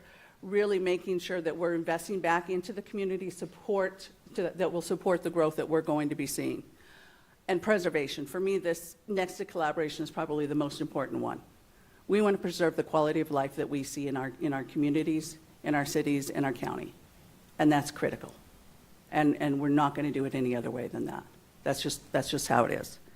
As we look at what we're doing for implementation, how do you take a 40-something page document, I think it's actually 60-something page document. How do you take a huge document and put that paper to pavement? How do you make that a reality? What does action look like together? What we did is we took that plan, we broke it down into our goals, our strategies, and our initiatives. And we started outlining individually over month, who's going to do what, who's going to be responsible for this, who's going to keep the wheels on this bus moving. And we started noting it down so that when we put this together and we implement it, we're all working together towards these common goals for implementation. Again, going back to that preservation of the community that we all love. Right here, you'll see all of the different organizations, and I want to give a huge shout out both to CW and the county. Talk about humble leadership. This has been an incredible partnership throughout all of the municipalities, and having people show up without egos and just saying, let's get the work done. That has been a massive change over the last 4 years. And I think that comes down with the leadership that we have seen within the municipalities and at CW and at the county. So a lot of people, when I say my title, they're like, art and economic development. What does art have to do with it? The creative industry in Washington State is a $120 billion a year industry. Washington State is now the largest state in the nation for the creative industry, or the creative sector, with 10% of our gross national product coming from the creative industry. It represents for Ellensburg about a $34 million piece of pie. It employs about 1,200 people in our community, just in our 98926 zip code. The creative industry and the creative sector is helping to drive our economy, and it is part of our balanced growth plan within our Kittitas County strategic plan. It is a significant driver. We just recently, in February of 2024, received our Creative District designation. That's going to be one of the largest tools in our toolbox to help drive economy. And the beautiful thing about the creative sector is that it brings people in and encourages them to go.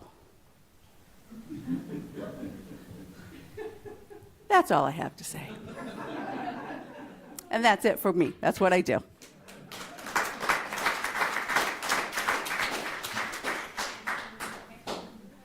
And Brad Case.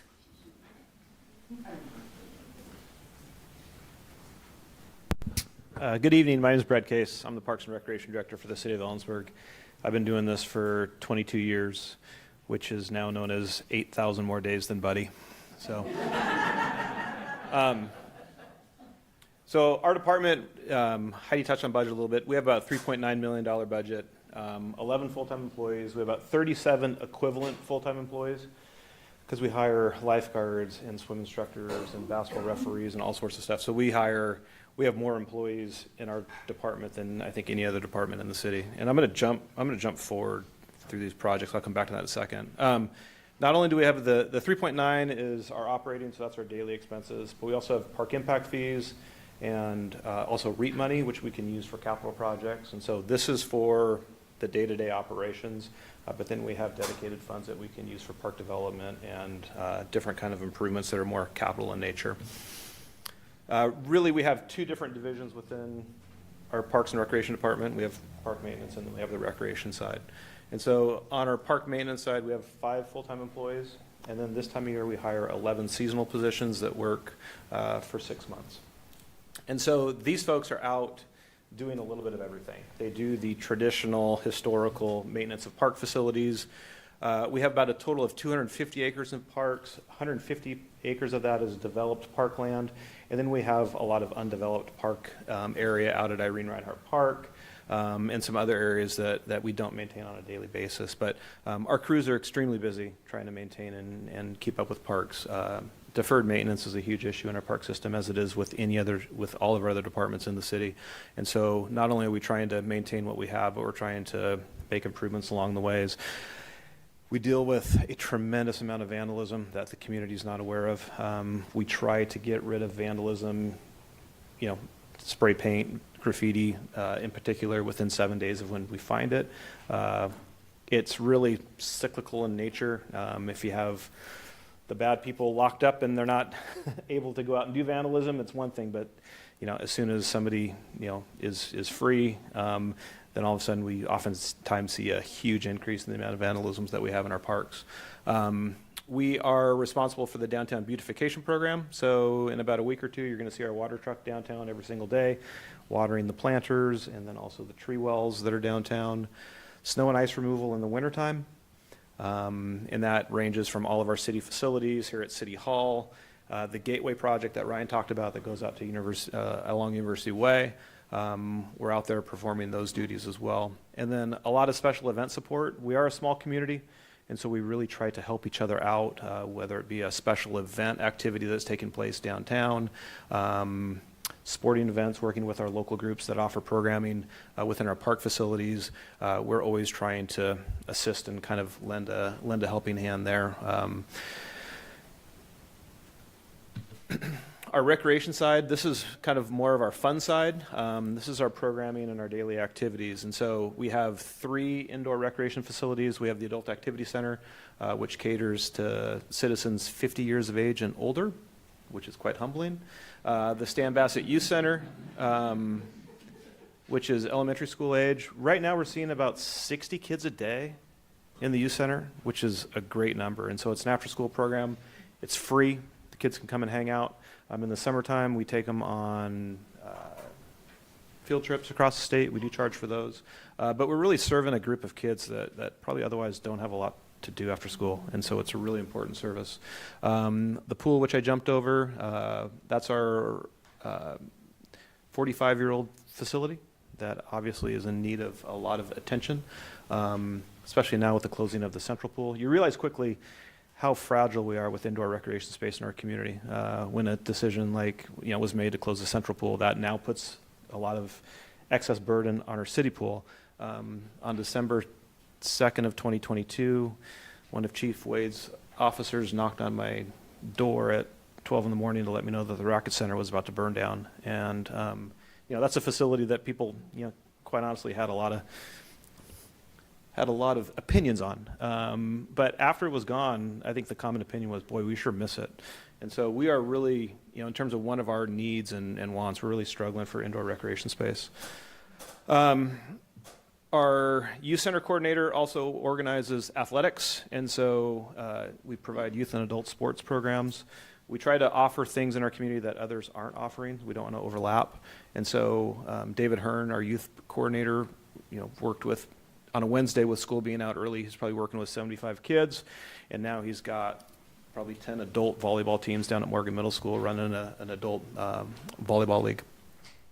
And then we do special events, so like concerts in the park, kind of one-off events, kind of the fun stuff. And Jody Hochter, who runs our pool, also does those events. So there's a theme here. We wear lots of different hats, and we have a pretty small staff.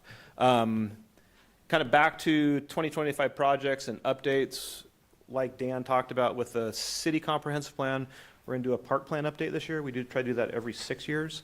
And so we are in the process of hiring a consultant to embark on that process. And it's a lot like the comp plan. I mean, we're basically looking at things that we do well, things we don't do well, deficiencies, where we want, where the community wants us to focus our priorities. And we will have that done by March of 2026. We are going to put in a new playground at West Ellensburg Park, which, for some of you may be like, that's not a big deal. You should be doing that all the time. Playground's been there since the mid-90s, so it is a big deal. And playgrounds, people go to Costco and they see a playground for a few grand and think, oh, why didn't you put that in here? You're looking at probably $150,000 to $200,000 at a minimum for a new playground at a city park facility. So they're an investment. Looking at some roof repairs at the pool, and then the field house project, which is a big one. We're actually right now in the process of looking at private-public partnership to construct something within the community. We've been looking at this project since that fateful December 2nd, 2022 date. And we're getting closer. And so, it's not out in the public eye necessarily what's going on. We are working kind of behind the scenes and making some things happen, and you'll see some movement here in the next 30 days or so. And then another one for this year is obviously we have a new downtown park, and so activating that park and programming it and make it a space that the public wants to come and experience. We do have one of our partnerships is with the Chamber of Commerce. We do have a contract with them. They're going to provide some concierge services over at that park over the course of the summer. And so we have an office there. They'll staff it. They'll start staffing it in May on the weekends, and then when we get into the summer, they'll be staffing it 7 days a week, which will be great because there'll be eyes on the park.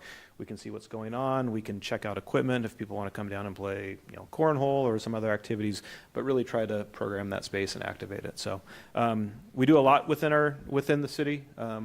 More than probably most people realize, and still, I've been at it for 22 years, and I still talk to my staff, and I'm like, we do what? I'm still learning kind of daily, but it's, like Ryan said, it's a great place to work, and we're very fortunate to be here. So, and with that, I'll hand it over to Aaron to talk about the city tree.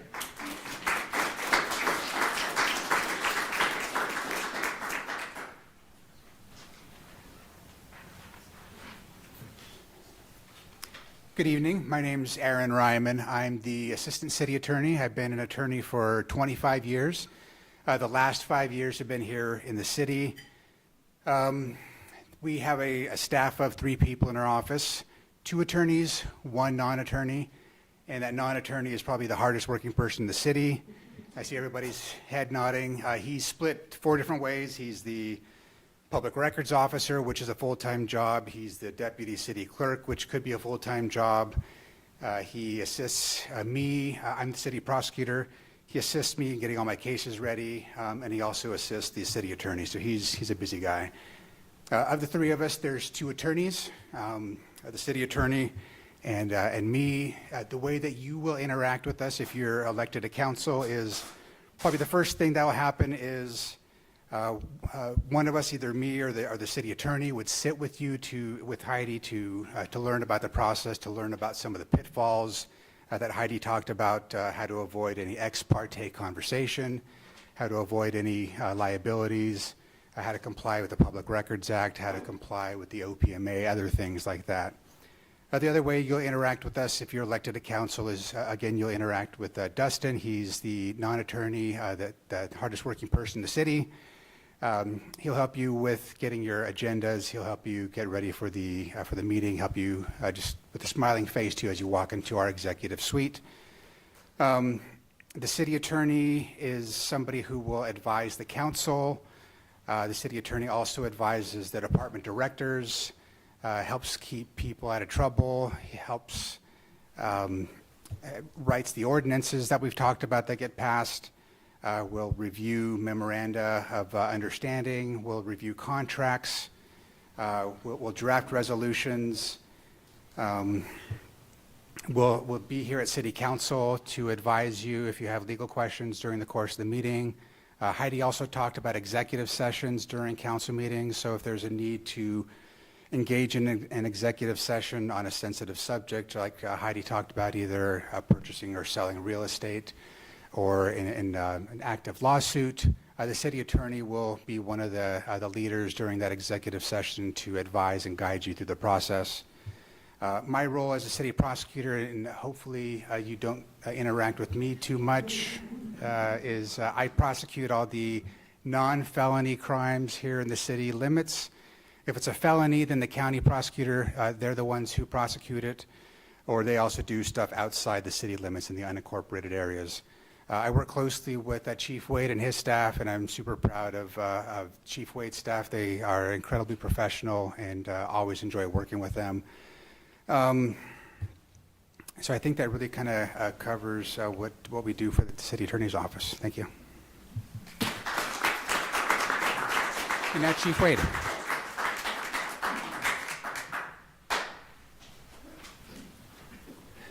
Well, obviously, they saved the best for last. I'm Ken Wade. I'm the Chief of Police for the City of Ellensburg. That's why I dress the way I am. You've heard them talk about 2 years and 22 years. I've been in this profession for 37 years. And working for the City of Ellensburg has been a great part of my career. In looking at this, my slide is just going to be a single slide. Everybody here knows what we do. We arrest bad guys. We rescue cats. We do all of the wonderful things. But it's important to point out, besides just the police services, we also are responsible for the code enforcement, for the downtown parking and those types of things. We're also responsible for animal control. So we used to run the shelter, but now that's on a contract. And so, but we still have Heidi, our animal control officer, to make sure that everything's being taken care of in the community for the animals. We have a record staff that does a wonderful job. They're what keeps us functioning. You know, the city attorney is an important role. The city prosecutor is an important role. But for me, the most important role I have or staff is my records clerks. We do a lot of reportings.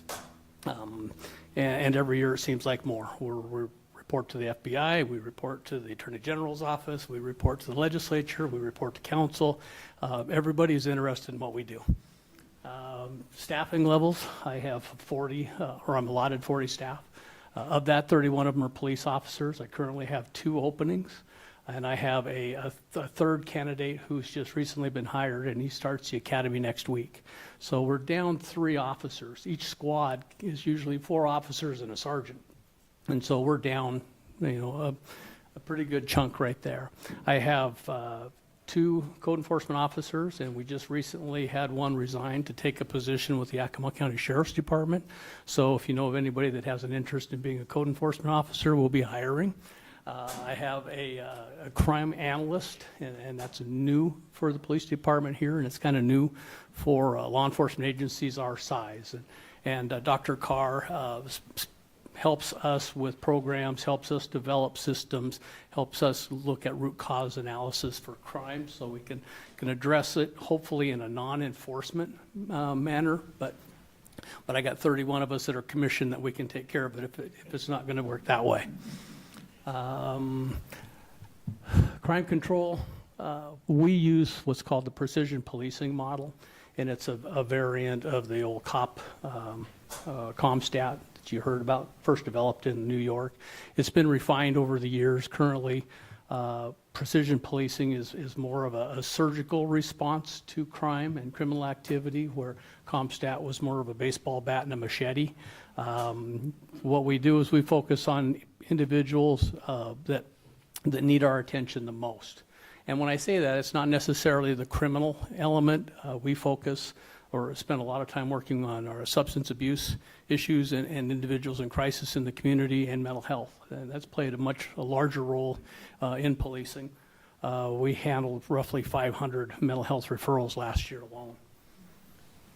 alone. Community engagement, that's a big part of what we do too. And every year you'll see where we ask for a community survey. It's done online. And what we ask for is people to provide us honest feedback, because that's what we look at in determining if we're meeting the goals of the departments, the goals of the community, and how my staff is doing. It helps us in our planning for future operations and future programs. Our crime reduction programs, one of them that we're really happy with and we're really watching closely right now is the Handle with Care program.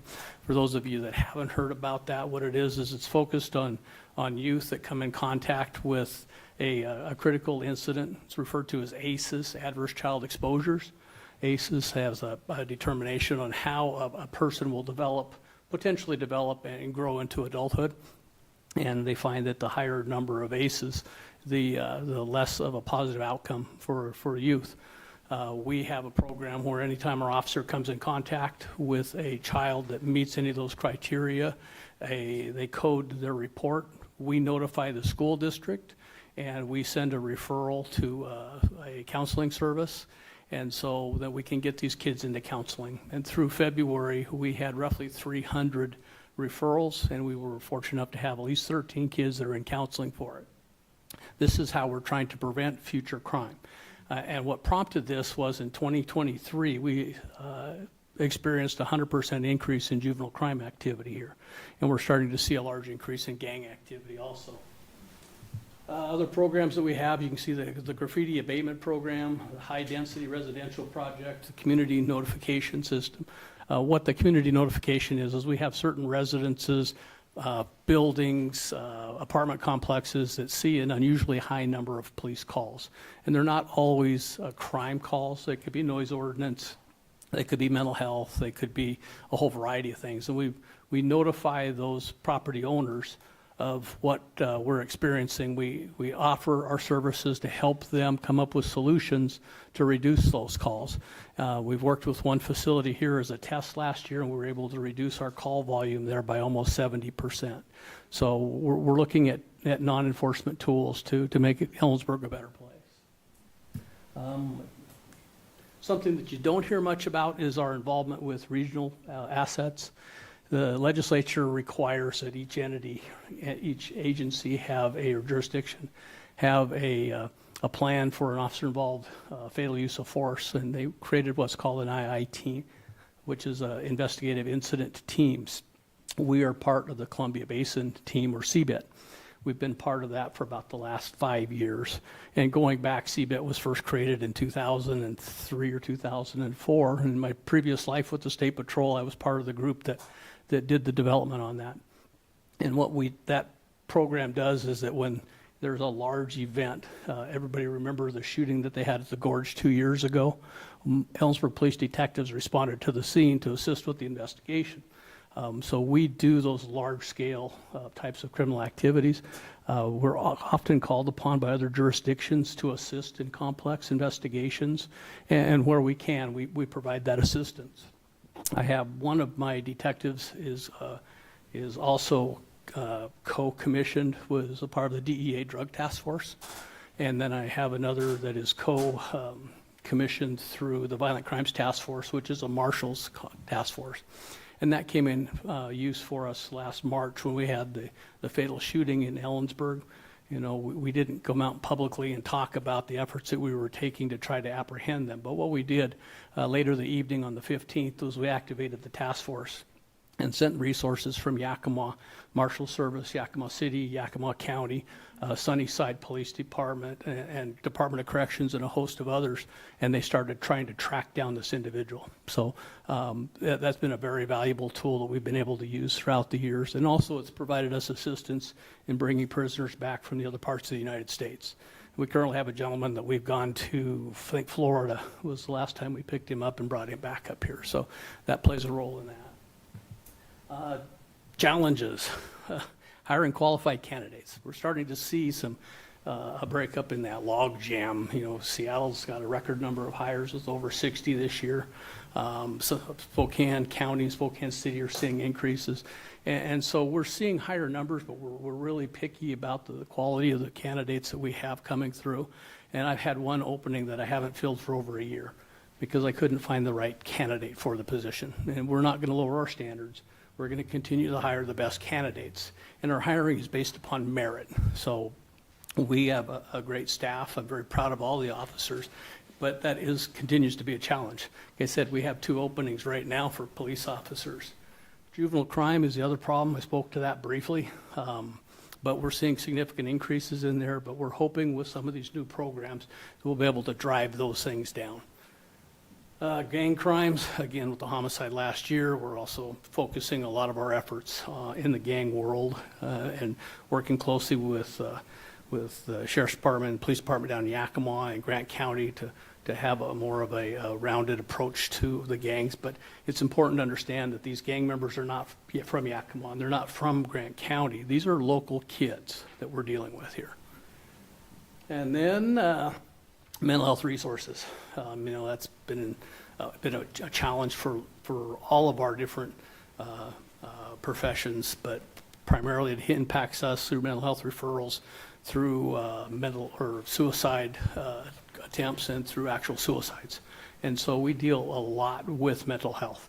My officers have all been specially trained in recognition of mental health concerns, mental health crisis.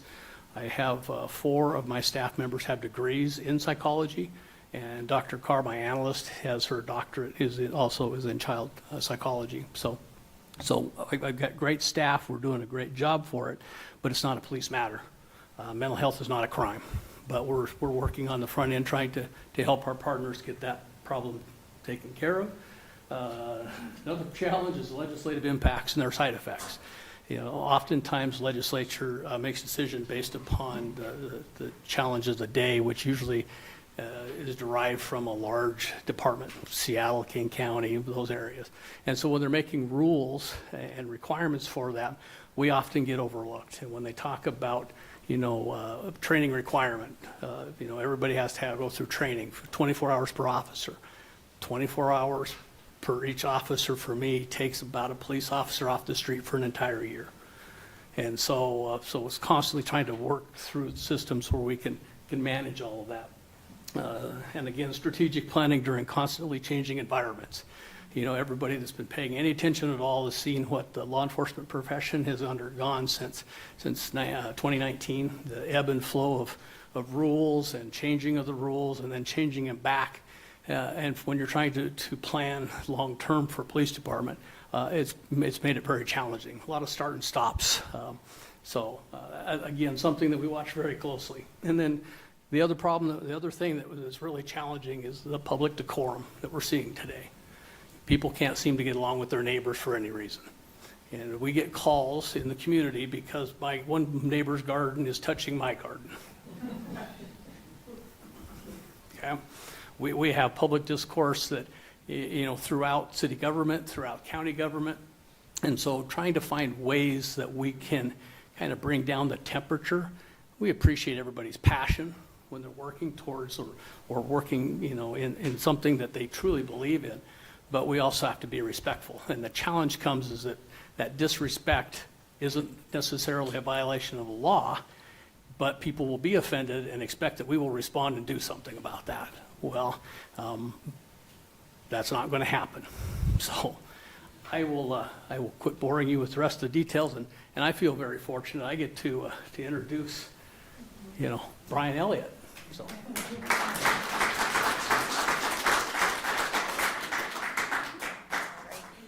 Before Brian takes the stand here, just want to, I know we're right at 2 hours.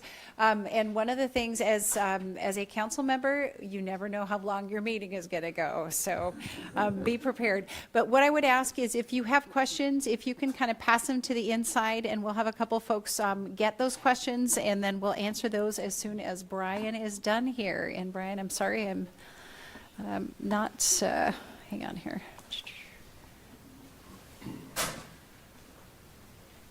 Okay, do you see it? Is it this one? Yes. Give it a try. Yeah, Okay. that's good. All right. Oops. There you go. That Okay, works. and I think we're gonna have to roll. So That's there good. you go. It's PDF. Okay. Okay, well, like Chief Wade said, we're saving the best for last, so this is good. Appreciate that. Set me up there. I'd also just say thanks to everybody that showed up tonight. I'm Brian Elliott. I'm the Kittitas County Auditor. So I get to spend my time working on county government issues, which includes elections. But yeah, thanks to the community members and all the city staff for being here tonight. I'll tell you, it's deja vu hearing about all the challenges that the city is facing, because the county faces many of those same challenges as well. So we're all in this big leaky boat together. But what I'm going to talk to you about tonight is I've got this presentation. It's kind of my standard run through. I know some of the people in the audience have seen this before. It's Kittitas County Elections 101. It is 10 slides. It's typically about 45 minutes. We're going to get it done in like 5 to 10. And we'll hit the high points because I think everybody will kind of appreciate that. So, but the reason I created this presentation, and I really leaned into this when I first took over as the auditor, is, well, for two reasons. One is that when I was running for office, I realized there was a lot of people who, either wanted to learn more, didn't understand, or had concerns about our elections process. And I was elected in 2022, so coming off of the 2020 election, that was a big theme. And I know that theme is still out there in some ways for sure. The other reason was so that I could learn more, right? Because the best way to learn something is to put something together and be able to teach it. So I was able to rely on my great staff and put this presentation together. And every time I give it, it's an opportunity for me to practice what I know in my profession. So I appreciate being here tonight. First thing I always like to show is this elections triad. And by the way, I know it's pretty small on the screen. If you guys can't see it, there's 15 copies in the back. You're welcome to take it with you. But basically, this is a copyrighted product. It's a Brian Elliott original. But it's a take on the good, fast, and cheap pyramid that maybe we see in like some business or industry settings or like project management. But I've replaced good, fast, and cheap with security, transparency, and accessibility. And the reason I like to present this is because when we're talking about elections, usually when people say, hey, I think our elections process should look like this, or we shouldn't do this, what they're really making is a values and a policy statement about where they would draw the center point of this triangle, because these things can never be you can never have all three of them all at once. They're always kind of pulling on each other a little bit, right? And I guess that, with the 30-ish people that we have in this room tonight, we would all kind of draw a different center point of that triangle. And I'll tell you, Washington State and the laws of Washington State, which is what I'm charged to follow and administer as the auditor, is oriented more down in the accessibility corner of the triangle. That's how our election system is set up here. And we're always trying to balance stuff, though, at least that's within our control. One example I like to give, and you'll see it in the presentation, is we have live view cameras in our election center. And that was something we installed about a year ago. But the piece we're trying to balance there is security and transparency, right? Because there's actually a Washington state law that says ballot images and the signatures on your ballot envelopes are not releasable, meaning I couldn't let somebody sit on their home computer and zoom in and take a clear image of that and screenshot it. So we had to get low resolution cameras so that you can see the process, you can see the activities, but you can't actually capture any of those ballot images. So that's just one example of how we do try to balance these things at our level. This is the elections calendar. This is a snapshot of what 2024 looked like. We had 5 elections, which is typically the most that we're ever going to get, unless we have like a weird recall election in a presidential year, which would be an absolute nightmare, but we do what we got to do. Your February and April elections are like your special elections for your school districts and your fire districts as they're passing their various levies, or trying to pass their various levies. Last year we had that March presidential primary, which is a unique election. It's actually a nominating process for the political party. That's why you had to mark your party preference on there. That's one that only comes around every 4 years. We have our filing week in May. So filing week is actually next week, May 5th through the 9th. That's for people who are here. That's probably an important takeaway. If you're interested in running for city council, you got to either come in person and file, or you can actually do it online as well. There's resources on our website. There's resources that we'll post on Facebook that I know are already all over Facebook. So it's out there. But if you have any questions, feel free to reach out to our office and we'll point you in the right direction. And then we have the August primary. The August primary is in a nonpartisan election year, is kind of more of an underutilized election. The reason for that is that our state law orients it towards like partisan races. So in an example, like in my race in 2022, there was only 2 of us on the ballot, but we actually still participated in the primary, even though nobody got knocked out and we both moved on to the November election. In those city council, those school district, fire district, commissioner races, you've got to have at least 3 people who file for that position on the ballot in order for it to be on the primary. So most races in an odd year election don't end up on the primary ballot just because we usually don't get that many people. November then is the general election in which the winners of those races will be certified and elected to those positions. Okay, elections process overview. We can do most of the presentation here. So this is the elections process in a nutshell. It's like 5 major steps, but really 4 of them are only tied to an election. So the step 0 that we're always doing is voter registration, right? Voter registration in Washington State is a continuous process.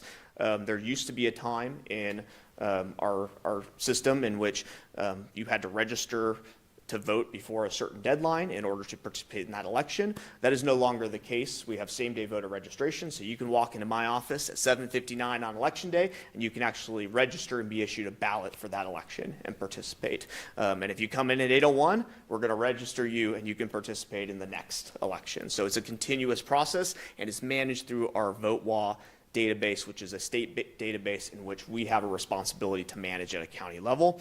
In Kittitas County, we have 31 to 32,000 voters, depending on the time of the year and people coming in and out.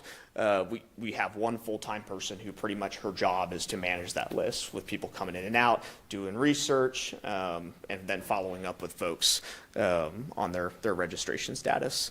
So we've got that going on, and then when we move towards an election, we have election prep. So what we'll do is we'll first the different, either we'll have a filing week or the different districts or the cities will reach out and say, hey, we passed resolutions, we want to get this on the ballot. So we basically have our list of stuff and people who are going to go on that ballot, and we have to design it. And we actually do that on our elections equipment, basically like a special type PDF document. We're going to send that off to our commercial printer, which is K&H out of Everett, with the list of registered voters who are going to receive each of the different ballots, depending on which districts they live in within the county, and which races are on those ballots. We're going to conduct an LNA test, which is basically a pre-election audit, where we take all of the races that are going to be in that election, and we fill out ballots according to a matrix, and then we actually run those ballots through the scanner and tabulation system to make sure that what we have marked is actually coming out on the other side and being recorded, so that it's reading those ballots accurately. The ballots will get printed, and then the ballots will get mailed out. This is always something we get asked from candidates, when are the ballots going out? The answer is 3 weeks before the election. We have our commercial printer send them out to folks 21 days prior, so people start getting them 18 to 19 days prior to the election. Usually Thursday or Friday of 3 weeks prior to is when ballots are hitting mailboxes. And anybody who's running a serious campaign and sending out mailers always likes to know that, because that's a key time to get your stuff out. Ballots being returned, so we have our ballot drop boxes. We have 9 of them across the county. And then we have USPS, of course. USPS it certainly will get your ballot back to us, but we do have challenges if folks are returning their ballot through the mail, like the Monday before or on election day, just because our mail has to actually go to either Spokane or Seattle to get postmarked. And according to our rules, I can't accept something that hasn't been postmarked by election day. So if the truck's late or it doesn't make it there in time, it's going to show up the day after the election, or at least that's going to be the postmark on it. And as a member of the canvassing board, we'll have to actually reject that ballot. So that's just something to keep in mind. If you're cutting it close, ballot drop box is always the safest way to go. We have ballot processing. I'll talk a little bit more about that as we move down the presentation. And then we have certification. So we're just going to scroll through. We talked about voter registration, ballots being issued, K&H, ballots being returned. The main thing on this is please fill out and sign your own ballot. Even if you have power of attorney for your spouse, please do not sign your spouse's ballot. The number one issue that we encounter with voter fraud in Kittitas County is usually like well-intentioned spouses signing their ballots for their significant other or trying to sign their ballots for their kids who are away at college, and then having to have those hard conversations, or they get a letter from the prosecutor's office. So please sign and fill out your own ballot. Nobody in this room would ever make that mistake, but tell your friends, tell your family. So ballot pickup. Usually I like to go and do ballot pickup. I think it's fun. It's myself and another staff member, and we actually have a couple seasonal workers who will come on in busier elections and help us out with that too. That's always a fun day driving around the county and picking up ballots from the ballot drop boxes. This is ballot processing right here, and again, I apologize, the slide is small, but basically it looks like this. So if you can see it, step one there is ballots being received. We bring the ballots into the election center. They're going to be counted and they're going to be sorted into batches depending on where they were picked up from and what day they're being received. Those batches help us conduct audits because, like in the 2024 general election, when we received 27,000 plus ballots, if we have to audit and reconcile 27,000 ballots versus doing that against batches of 200 or 300, it's much easier to do that in batches. So we separate those into batches. Signature verification occurs where our trained staff will actually scan the ballot envelope and then compare the signature on it to the signature in the voter's record. And 97 to 98% of the ballots will move on from that process. The ones that don't will get set aside, and that's when letters go out saying, hey, your signature didn't match, please submit a new signature so that we can compare that and get your ballot counted. But all the ballots that remain on the happy path will move forward to opening and inspection. We'll open them, we'll separate them into different piles. We'll look for stray marks. We'll look for people spilling their spaghetti sauce on them, anything that's going to make it so the scanner can't essentially read the ballot image. Those ballots will then move on from that process to the scanning and the tabulation part of the room where they will be scanned. We can scan ballots well before the election. That's not an issue at all because all it's doing is taking a ballot image. It's not counting anything at that point. It's loading those ballot images onto a secure USB drive that basically just stores them until we're ready to conduct tabulation on election night. And that takes us to ballot tabulation itself. So at 8 p.m., what we'll do is we'll take that secure USB drive from the CPU, that's the scanner CPU, we'll put it in the tabulator, we'll hit the tabulation button, it converts those images to a bunch of ones and zeros, auto sums basically on a big internal Excel spreadsheet, and creates your election results. We get a printed copy of that, we get a digital copy, we then move that USB over to a county laptop, so it's separate, not connected to the scanner tabulator, not connected to the internet. We move it over to a county laptop that is. We upload those results to the Secretary of State's office. We also send them a scanned image of the PDF so that they can get that separately and they can compare to make sure that the data is not corrupted or there hasn't been a cyber attack or anything. Once they've compared and validated that the printed results match the digital file, they'll allow that to go through and be uploaded to the website, which is why sometimes it takes 15, 20, even 30 minutes for that stuff to post onto our website. Post-election day activities, we're going to conduct final ballot processing and tabulation. If anything comes in late through the mail but has been postmarked on time, we're going to conduct our random batch audit, which is basically like, it's kind of like an LNA audit, but it's done with live ballots, and we pick one race, and we actually hand count all the ballots in that race, and then run them through the scanner and the tabulator, and make sure the hand count matches what comes out on the other side. So again, post-election to make sure that the scanning and tabulation system is working correctly. It's essentially a sample hand count audit of the election. And then we take everything to our canvassing board where they'll get to review all the late postmarks, the no signatures, the signature mismatches, make decisions in accordance with our various RCWs and WACs to decide on whether those votes will be counted or not. And then at the end of that process, we get to certify the election. So I got.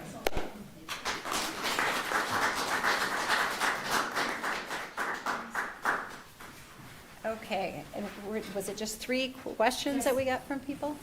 4 questions. Okay, all right. The last one is for the pool facility. These are more about. Okay. Okay, so question, is it attendance requirement, absences, hybrid, virtual participation? So for council members, the council attendance is required. The council rules actually state that the council members can participate remotely too, and so and then the council is allowed excused absences, and then there are rules about unexcused absences. Those are limited in duration. So attendance is required, or an excused absence is required, and like I said, remote attendance is acceptable. And okay, next question is, why are boards and commissions held during the day when working citizens have to be at work? Not all of the boards and commissions are held during the day. Sometimes the times and dates of board and commission meetings have changed over time too. And so we have a lot of different, we have 13 different boards and commissions. And so, and again, based on oftentimes the need of the staff or the council members, or just some of them are just set in time and nobody's changed them over the years, but they can be changed. So let's see here. Next question was, council positions are nonpartisan. Why are council members partisan activists? And again, you know, council members are individual, they're community members too, and folks have different opinions on things. And so basically, again, our council positions are intended, we deal with local issues. The issues that you saw us present tonight are very much part of our community. And again, by state law, they're nonpartisan positions. So. All right, and any possibility of redoing the filtration of the city pool to salt and non-chlorine chemicals or other? And Brad may want to answer that, but I would say a 40-something-year-old facility, and so would be quite expensive to sort of repurpose with different chemicals and situations. So I don't know if Brad, if you want to add anything to that. I mean, Johnny, you want me to comment? Sure, yes. Brad gets to take this tough question. Yeah, it's nice to have good people that run your facilities, because I don't know anything about really the operations of the pool per se. I will say that, you know, it's a 45-year-old facility, and so we need to look at the investments that we make into the facility and the return on those investments to determine whether or not it makes sense. You know, we're, as a part of our park planning process, our update, we're going to be looking at facilities, and we're going to be looking at long-term funding options for our department, sustainable revenues and things of that nature. And so at some point in time, we'll be looking at a new pool facility in the near future. And when that time comes, we'll be looking at different options that are out there, including what was asked in the question. I think, but for the time being, we're going to stick with what we have. Other questions? Okay, that was it for written questions. I know our staff they'll be around for a few minutes, and so if folks want to talk to folks individually, I would just say thank you very much for sticking with us tonight. Again, this was a lot, but I always appreciate the opportunity to share what we do, and it's fun to do that with people who are interested in learning. So thank you for being here tonight. We will post our links online. We'll post the presentations as well, so feel free to reference those. And and again, if you have questions, feel free to contact the city manager's office. We'll get you to the right people who have the information. And so again, thank you so much for spending the evening with us. I hope you learned something. And if you have some questions, we'll be around. Wonderful. Thank you.